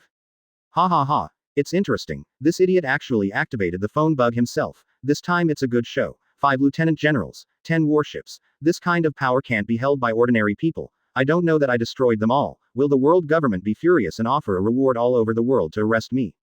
Chi Yu burst out laughing when he saw Spandam's coquettish operation. Advertisement. Chapter 204 Summon the Vice Admiral. For more, please subscribe. Previous chapter. Next chapter. Advertisement. The signal sent by the gold phone bug is the signal to launch the Demon Slaying Order. The Demon Slaying Order is an armed force composed of 5 vice admirals, 10 high-configuration warships, and thousands of elite naval forces. Once the silver phone bug received the signal, the Navy headquarters would immediately summon 5 vice admirals near the gold phone bug that sent the signal, and bombard the place where the signal was sent with indiscriminate destruction. It's just that even in the Navy, only the Admiral and the 3 admirals of the Navy are qualified to master the gold phone bug with the authority to launch the Demon Slaying Order. Although Spandam did not have the authority to launch the Demon Slaying Order, the gold phone bug in his hand was given by Admiral Qingzi, and the purpose is unknown.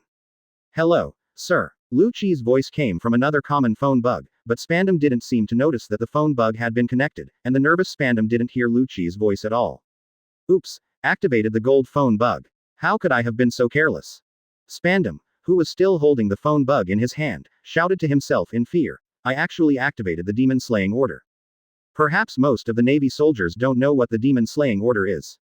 But as the chief of CP9, everyone including CP9 is very clear about what it means to launch the Demon Slaughter Order. Even if this is the Judicial Island, one of the 3 major institutions of the world government, the Demon Slaying Order will attack without hesitation. You devil, do you know what you did? Advertisement. Although it was an accident that Spandam launched the Demon Slaughter Order. But it still reminded Nicole Robin of the Demon Slaying Order launched 20 years ago. Since 20 years ago, Nicole Robin's hometown O'Hara has disappeared from the map because of the Demon Slaying Order. The island of O'Hara cannot be found on the current map. Because Spandam didn't notice at all that the common phone bug in his hand was still on the phone, and it was still connected to the broadcast of the entire Judiciary Island. So afterward Spandam and Nicole Robin's argument was heard by everyone. The Navy soldiers and common government officials who didn't know what the Demon Slaying Order was at first were stunned when they learned the truth. They were sure that the voice of the man on the radio was the voice of Spandam, the chief of CP9, and the arrogant tone was exactly the same. What is even more frustrating is that this arrogant Spandam completely ignored the lives of everyone on Judicial Island, and planned to sacrifice everyone here for his own future. All of a sudden, the Navy on Judicial Island lost all morale and fled in all directions. The Frank family and the 3 Carrera boatmen of Berry, who were already at a disadvantage, could no longer hold on. But they didn't expect that the incident would save their lives in a dramatic way. Although they didn't know what the Demon Slaughter Order was, it seemed to be a serious matter. Otherwise, why should the Navy of Judiciary Island be afraid? From the broadcast just now, it can be heard that the Demon Slaying Order should be the armed force of the Navy, a force that even their own people are afraid of, let alone show mercy to enemies like them. Advertisement. The Great Route, Naval Headquarters, Marine Vander. Beep beep beep beep. The silver phone bug received the signal. It's General Qingzi who requested to activate the Demon Slaying Order. In the office of the Navy headquarters in charge of the Demon Slaying Order, the silver phone bug rang suddenly. This is the first time a signal has been received in 20 years, and it has been confirmed that it was sent with the gold phone bug authority in the hands of General Qingzi. But these are not what they need to care about. Their job is to immediately arrange the armed forces needed for the Demon Slaying Order to go to the place where the gold phone bug sent the signal. Although their job for the past 20 years has been to guard the silver phone, and perhaps some people who guard the silver phone will never encounter such an opportunity in their lifetime, but when the 10 rings ring, it is time for the responsible persons to start working. Place. The person in charge hastily asked his subordinates to report the location where the gold phone bug sent out the signal. For them, this was a matter of utmost urgency. It's Ennie's Judiciary Island. The subordinates quickly confirmed that the place where the gold phone bug sent the signal was actually near them, and it was their own territory, Judicial Island. Call the 5 lieutenant generals near the destination immediately. Advertisement. The person in charge hastily offered an invitation. Although he was also very puzzled why the place where the signal was sent was Judiciary Island, but his first job was to form the armed force of the Demon Slaying Order. If the Demon Slaughter Order this time was really a misunderstanding, Admiral Qingzi would naturally find a way to contact them and request the Navy headquarters to cancel the Demon Slaughter Order. However, As long as General Qingzi didn't request to cancel, even if the target was Judiciary Island, the Demon Slaughter Order would continue to bombard without mercy. There are only two situations in which 647 wants to stop the bombardment of the Demon Slaughter Order. The first is that the initiator of the authority of the young general should come forward and request to cancel it. The second is that the bombardment will only be stopped when the target Judicial Island Ennis is completely sunk. It would be faster to go directly from the headquarters. The person in charge directly dialed the phone bug in the Gate of Justice control room and shouted, "Open the Gate of Justice on the headquarters side and let the warship pass." It would be faster to summon 5 vice admirals from the vicinity of Judicial Island than to call 5 vice admirals directly from the headquarters, and then use the dedicated ocean current to go to Judicial Island through the Gate of Justice. Each of the 3 major structures of the world government has a door of justice. As long as one of the doors of justice is opened, the vortex near the door of justice will disappear, and then the ship can quickly reach the next organization through special ocean currents. Door of Justice. Immediately summon 5 lieutenant generals and dispatch 10 warships. The person in charge immediately requested 5 vice admirals from the headquarters to participate in the implementation of the demon slaying order. The naval warships dispatched are all the most advanced, and even a huge human like the Titan race can take several people on board at the same time. The demon slaying order has officially launched. Advertisement. Chapter 205 The Army Gathers. 1 update. Please subscribe. Previous chapter. Next chapter. Advertisement. Because the naval headquarters has many vice admirals and naval warships on standby, it is faster and easier to gather 5 lieutenant admirals at the naval headquarters than locally. Compared with other places, it is more efficient and powerful. How long will it take to reach the destination? The 5 summoned vice admirals quickly boarded the warships, and after taking over the command of these 10 high-configuration naval warships, they immediately set sail and passed the Justice Road at the Navy headquarters. Door. The target can be bombarded in 30 minutes. The person in charge of the naval headquarters quickly replied. This time is exactly the time it takes for warships to reach their destination through the Gate of Justice using dedicated ocean currents. This also means that 30 minutes later, Judiciary Island Ennis will become a hell on Earth. The Great Route, one of the 3 major institutions of the world government, is located at the port of Marine Vanduo, the headquarters of the Navy. 10 warships on standby are ready to go at any time. 10 warships including 10 captains and thousands of meters of naval elite are ready. The 5 vice admirals also boarded the naval warship belatedly, and the person in charge asked again for confirmation. Have the 5 vice admirals not been summoned yet? Advertisement. Vice Admiral Flying Squirrel is on standby. Wearing a light purple striped suit, Vice Admiral Flying Squirrel was already standing on the Navy ship, with his right hand on the saber pinned to his waist. It seems to be recalling the last time he participated in the demon slaying order. Lieutenant General Huo Shaoshan and Lieutenant General Stoloberg request to go. Lieutenant General Huo Shaoshan with a cigar in his mouth and a smile on his face, and Lieutenant General Stoloberg with an expressionless face and a high hat. They also quickly boarded the naval warships on standby, and took over the supreme command. The 3 vice admirals, Flying Squirrel, Huo Shaoshan and Stoloberg, were already powerful figures at the level of lieutenant admirals 20 years ago. Of course, he once participated in the demon slaying order launched against O'Hara with Qingzi Zhangku, who was still a lieutenant general, and Akainu Sakaski. The difference is that both Qingzi and Akainu have been promoted to the general level 20 years later. And the Admiral Sengoku, who was in charge of launching the demon slaying order at that time, has now become the Admiral of the Navy for many years. There are 2 other lieutenant generals. The person in charge saw that the 3 lieutenant generals who had participated in the demon slaying order were all ready, and he was also very impressed, and thought to himself, it is worthy of participating in the demon slaying order naval character. The action is really fast. The rest are Lieutenant General Doberman and Lieutenant General Ghost Spider, and they are also ready. The 2 lieutenant generals who came later were participating in the demon slaying order for the first time. But they were not late for long, at most they were slowed down by the 3 lieutenant generals of the Flying Squirrel for a few seconds. Set sail. Advertisement. After the 5 lieutenant generals who participated in this demon slaying order all took over the supreme command of the 10 naval warships, they immediately gave the order to set sail to the respective captains of the 10 naval warships. At the same time, the door of justice on the side of the Marine headquarters, Marin Vander, has been fully opened. The vortex originally distributed near the Gate of Justice also began to disappear, allowing the 10 naval warships participating in the demon slaying order to pass through. Notify the control room on Judicial Island and open the Gate of Justice quickly. All 10 warships from the naval headquarters passed through the Gate of Justice. However, the door of justice on Judicial Island can only be opened by the liaison room on the Bridge of Hesitation on Judicial Island. Because the Gate of Justice is very huge, it takes a lot of time to fully open it, and it needs to be ruled in advance. Yes. In order for the 10 warships that launched the Demon Slaughter order to arrive at Judicial Island smoothly, they opened the Gate of Justice on the headquarters side and at the same time notified the Gate of Justice control room on Judicial Island to open the door ahead of time. Ready. After 30 minutes, the bombardment will start after arriving at Judicial Island.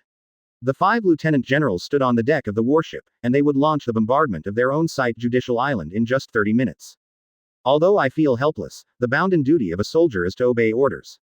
Even if they have doubts about this action, they must follow the order to destroy Judicial Island. Among them, Lieutenant General Flying Squirrel, Lieutenant General Huoshaoshan and Lieutenant General Stobellori seem to recall the bombardment of the demon-slaying order they launched on O'Hara 20 years ago. 20 years have passed. I didn't expect that they would have the opportunity to participate in the demon-slaying order again in their lifetime.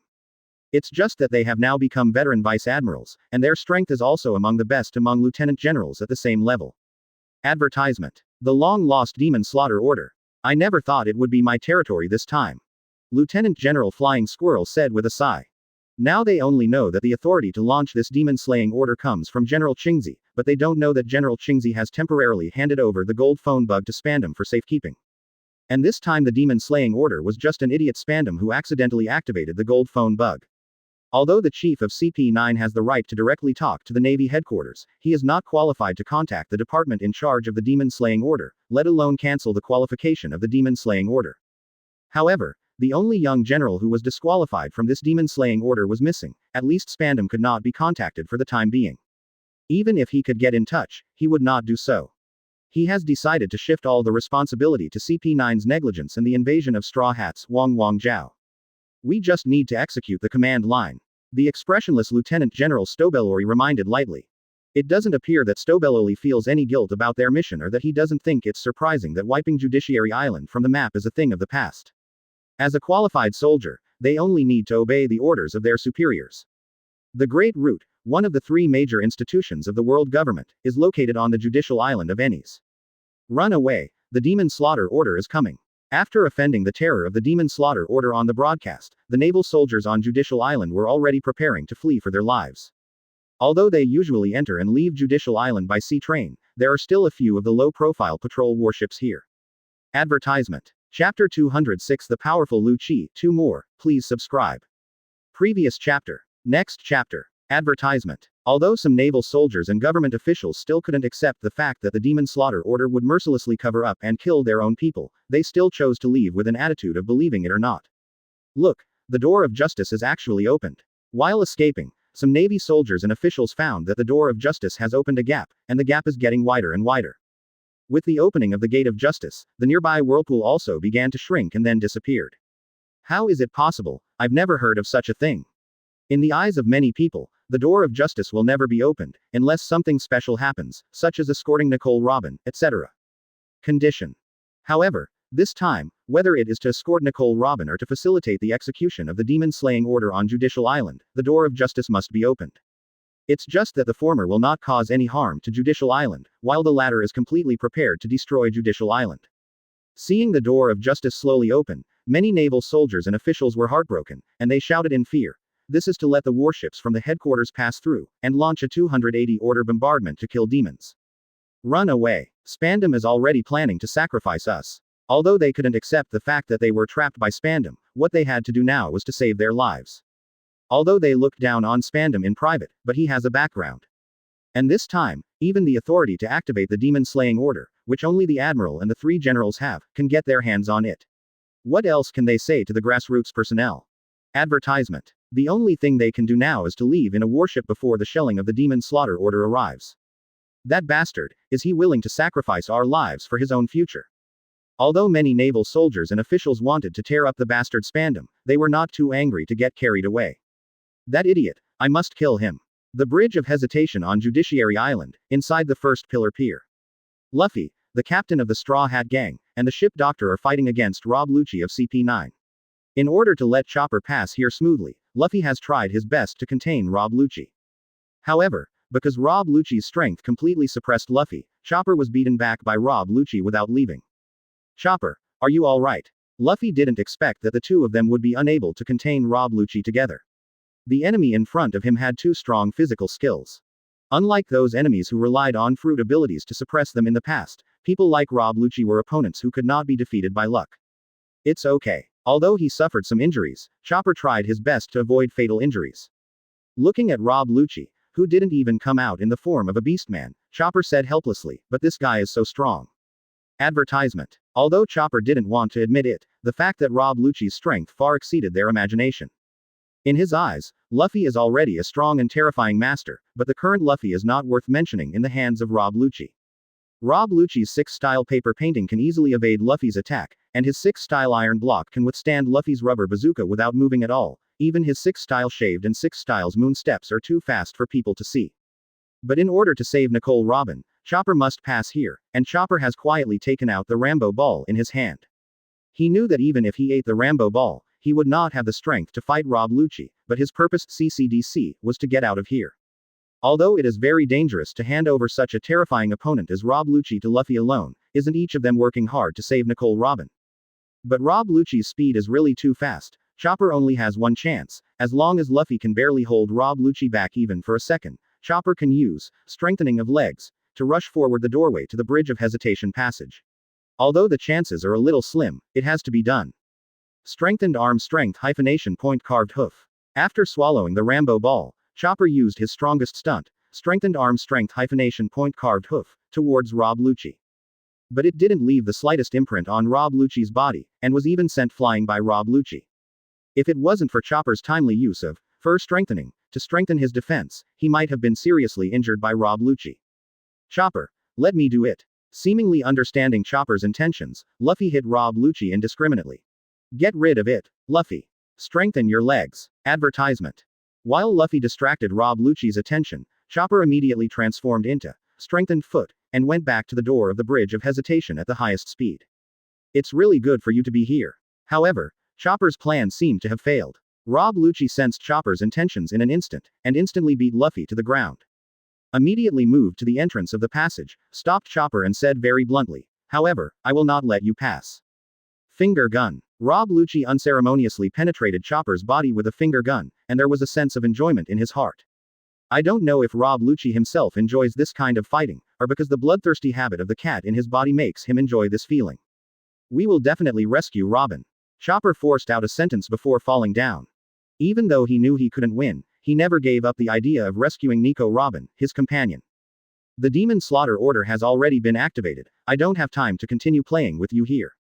Taking a fancy to the fallen Chopper and the embarrassed Luffy, the only thing Rob Lucci cares about is the demon slaying order. Although he could easily avoid the bombardment of the Demon Slaughter order with his strength, but since this judicial island was about to be destroyed, there was no need for him to ask for trouble to stay. Rather than expending energy to avoid the bombardment of the demon slaying order, wouldn't it be more exciting to watch the destruction of Judiciary Island from the sidelines? Advertisement. Chapter 207 One move kills instantly. One update, please subscribe. Previous chapter. Next chapter. Advertisement. The streets of Judiciary Island suddenly became panicked. Everyone was busy running for their lives. No matter what happened to other people, both the Navy and the pirates threw away their helmets and fled. "Damn it. Run for your life. What are you waiting for now? The door of justice is about to open." A Navy soldier turned his head and looked at the crack in the sky. He dropped his knife. Plop. Suddenly being hit, before he could stand up, there was a burst of crazily stomping, and the soldier lay on the ground and let out a miserable cry. Looking at this group of miserable guys, Chi-Yu couldn't help laughing inwardly. Haha, look at your bears. But Chi-Yu didn't intend to leave, he wanted to have a good taste of the so-called Gate of Justice. But where did Lu Fei go? Chi-Yu looked for Lu Fei everywhere, but he didn't see Lu Fei at all.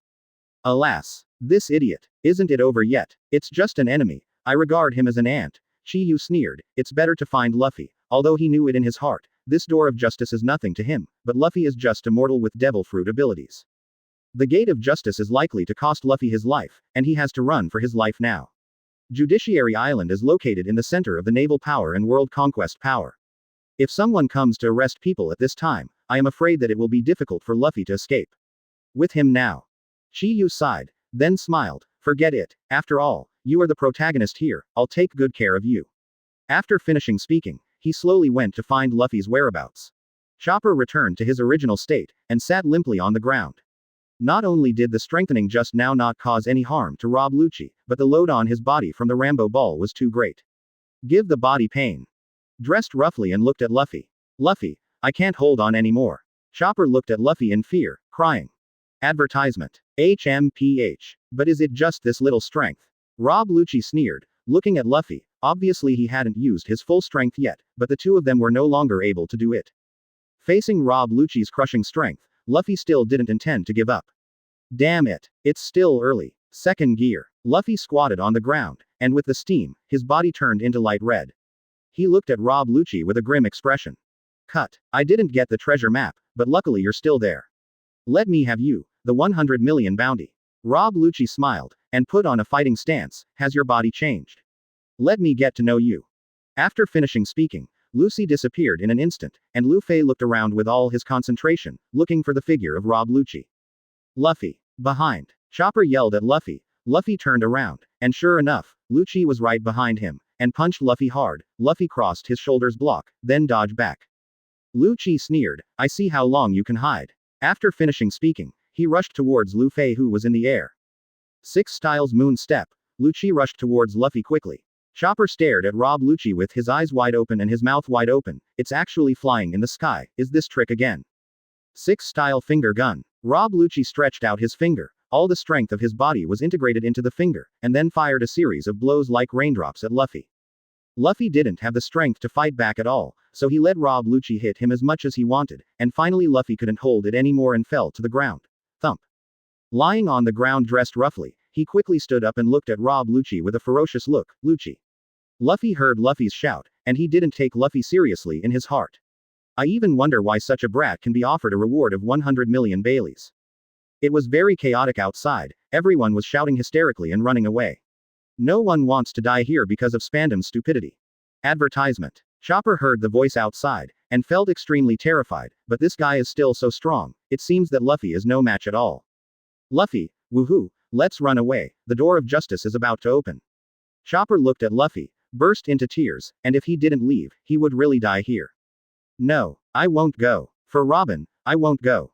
Damn it. Luffy stood up slowly, staring at Lucci viciously, unharmed, even the clothes on Rob Lucci none were damaged. Asking for flowers. Rubber. Machine gun. Luffy stood firm on his legs, and his 2 infinitely stretched fists, like rubber, hit Rob Lucci like bullets.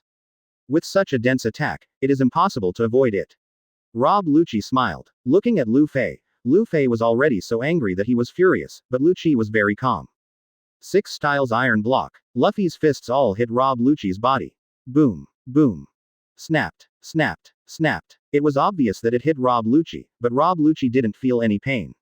Instead, his hand was already shaking with pain. Luffy stopped, eyelids drooping, panting heavily, sticking out his tongue, breathing heavily. Advertisement. What's going on? It doesn't work. Lucci smiled. This is the 6th style. It is the pure physical skill of the fruit of the animal department. Do you want to promise me with your fist? How naive. 6 styles. Lanjiao. Lucci put his hands in his pockets, looked at Luffy proudly, suddenly kicked Luffy more than 10 meters away, and immediately Luffy flew out. Boom. The wall behind. A big hole was punched in the wall. Luffy fell to the ground. Luffy. Chopper saw that Luffy was blown away by Lucci and hurried towards Luffy. He grabbed Luffy's shoulder and shook desperately. Luffy. Wake up. Are you okay? 17. Rob Lucci smiled contemptuously, looked at Luffy, fell to the ground, walked slowly towards Luffy, every step revealed his elegance. What? Isn't this going to work? I'm the strongest in CP9. Before he could finish speaking, a ki blast suddenly appeared in the air and shot at Rob Lucci. He vomited blood and fell to the ground. Chopper stared straight at the figure in front of him. It's Chi-Yu. I saw Chi-Yu standing up slowly, looking around with drooping dead fish eyes. Lucci was stepped under his feet, and turned to look at the tearful Chopper. Chopper was so frightened that he was speechless, just one move. Chi-Yu is so strong, what is his background? Where is the enemy? Sichuan. Advertisement. Chapter 208 Escape. 2 more, please subscribe. Previous chapter. Next chapter. Advertisement. Chopper stared wide-eyed, sitting next to Luffy, staring blankly at the bald man in front of him, opened his mouth to look at him. The whole person was frightened stupid. Obviously just now the opponent that Luffy didn't agree to was actually defeated. This man was easily defeated, and with just one move, it was still inadvertent. But it's not important to say these things now. After all, Rob Lucci has been defeated, and he finally breathes a sigh of relief. Luffy, are you okay? Chopper was next to Luffy, shaking Luffy's body. Chi Yu slowly took his feet off Lu Chi's body and walked in front of Lu Fei. No way. He is also the protagonist of this world, why is he so weak? Chi Yu was more or less disappointed, thinking that this guy was facing such a powerful opponent, and he was planning to intervene, but accidentally said, 953, actually beat him to death. Chi Yu sighed, looked at Luffy with a frown, and kicked Luffy lightly. Hey!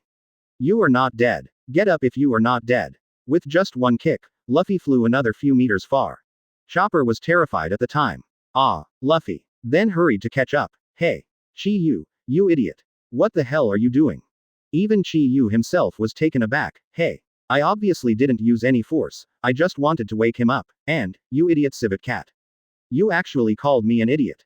I'm a reindeer. Chopper hurriedly took out the medical kit, bandaged the wound on Luffy's body, and then gave Luffy the medicine for the wound. After a while, Luffy slowly opened his eyes. Joe, Chopper, are you alright? Luffy looked at Chopper weakly, then quickly cheered up and looked around.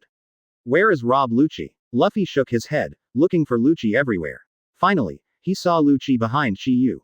Advertisement. I saw Lucci lying on the ground, bleeding all over the ground, rolling his eyes, foaming from his mouth, and he was out of breath.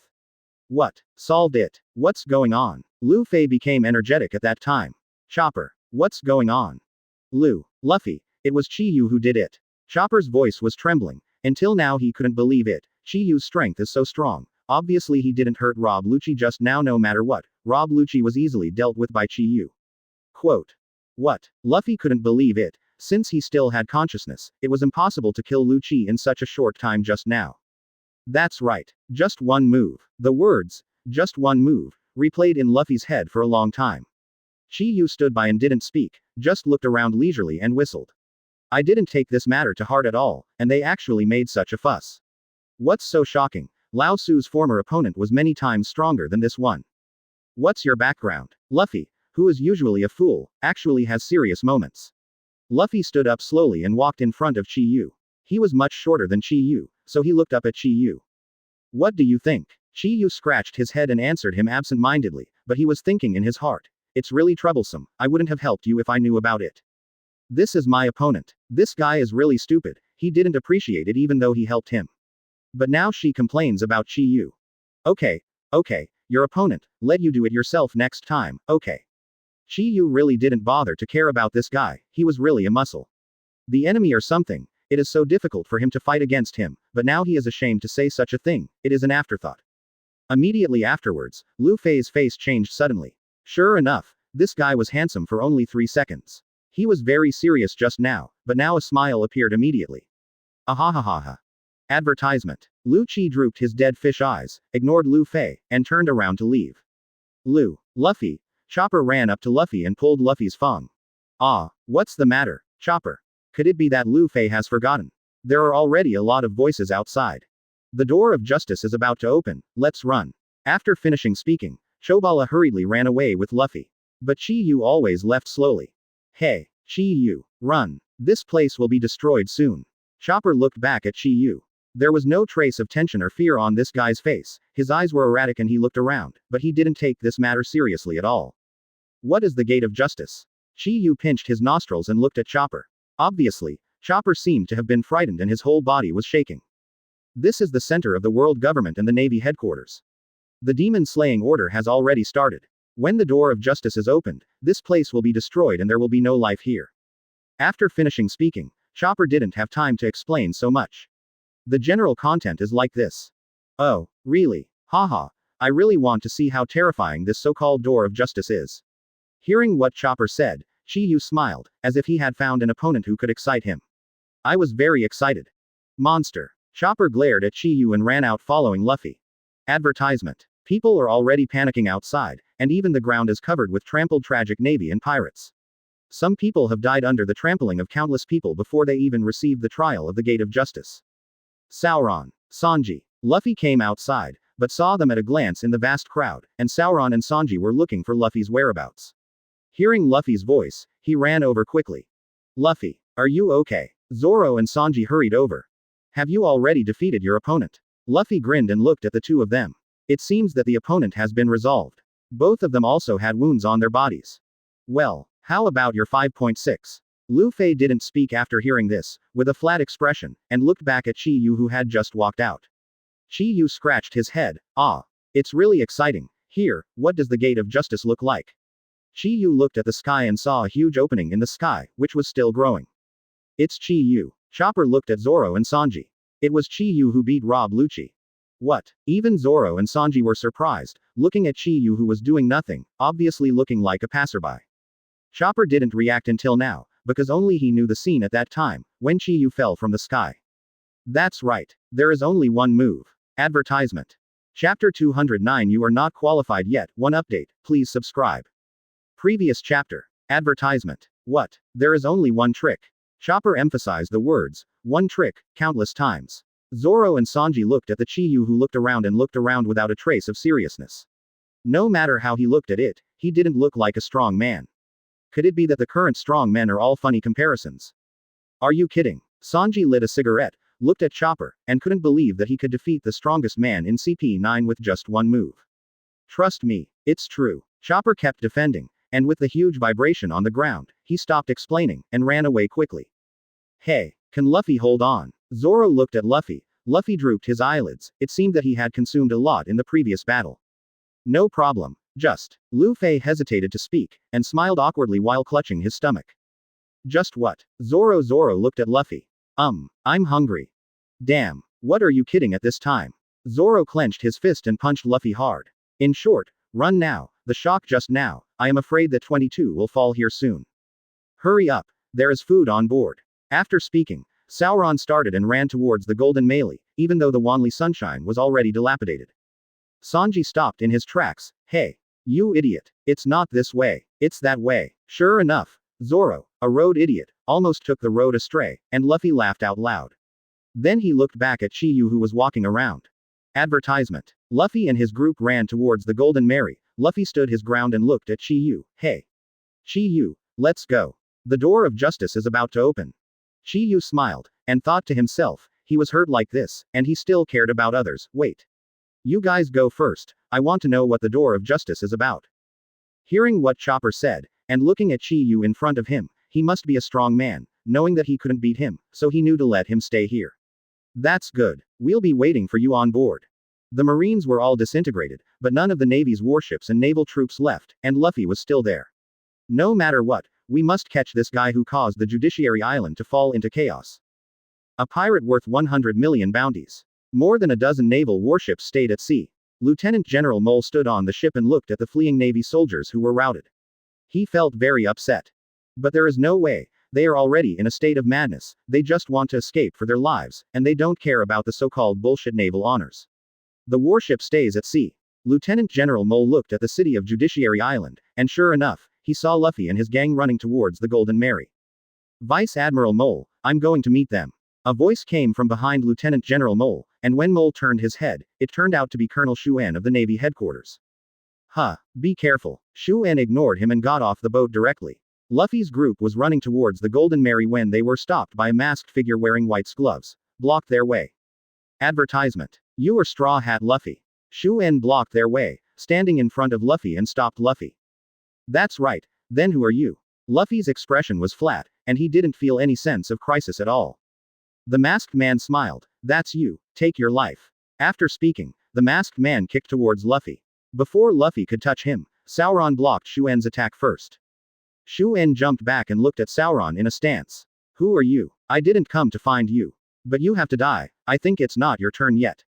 Sauron raised the corners of his mouth upwards, looked at Shuan with an extremely proud expression. I am the man who will become the world's #1 swordsman. Luffy stood behind, smiling. Sauron is over to you. Luffy, leave this to me, you guys go. Standing in front of Shuan, Sauron drew out his own sword, holding one in each hand, the demon sword Kitaru, and the famous sword Yuki. Come on, let me be your opponent. After speaking, Sauron stepped forward to slash at Shuan, but Shuan kept dodging. Sauron smiled. There are two tricks. Shuan snorted coldly, stood up slowly, and looked at Sauron, the world's greatest swordsman. It's up to you. Shuan sneered. Soren's face changed, and his eyes widened. What did you say? After finishing speaking, he rushed towards Shuan. I've seen such a pirate Shuan a lot, but it's just a superficial appearance. Shu En calmly took off the gloves on his hands, and his hands exuded this rusty breath. Advertisement. Sauron held Shui Zuo and chopped at Shu En's head. But he was caught by Shu En with one hand, and then something that surprised Sauron happened. Shui Zuo was instantly reduced to ashes. Zoro quickly backed away, and couldn't believe that Yukino was actually corrupted by this guy. Who the hell are you? Sauron was extremely angry. For him, the knife was like his own life, but now Yukiso was corrupted by the navy in front of him. Rust fruit capable person, Shu En, as long as it is something I touch, everything will be corroded. After speaking, Shu En ran towards Sauron, making Sauron unable to react in time. Shu En waved his fist and hit Sauron. Sauron forgot Shu En's ability in an emergency, and even used his shoulder to receive the blow. 197 Shu En's fist hit Soren's shoulder. The reddish-brown breath immediately filled Soren's shoulders. Ah! What is it? Sauron yelled in pain, looking at Shu En, who tightly clutched his shoulder. This is the ability of rust fruit. Everything I touch will corrode, including my body. Sauron swung it fiercely, broke away from Shu En's hand, and quickly stepped back. The rust on the shoulder was spreading, followed by unbearable pain. Sauron put down the knife, knelt down on the ground, and supported the ground with one hand. Shu En walked towards Sauron slowly. You cannot promise me, as a swordsman, I am your nemesis. What if it's not a swordsman? A voice came, and Shu En quickly turned around. It was Chi Yu. Shu En didn't know this man at all, and he had never heard of such a character on the Straw Hat Pirates. Who are you? Shu En frowned, turned around slowly, and clenched his fists. Looking at Chi Yu's gleaming head. People who are about to die don't need to know my name. You are not qualified yet. Chi Yu sneered. I just heard the screams coming from here, so I was curious and came to have a look, but I didn't expect it to be Sauron, and why the broken door of justice hasn't been opened yet, I can't wait. Advertisement.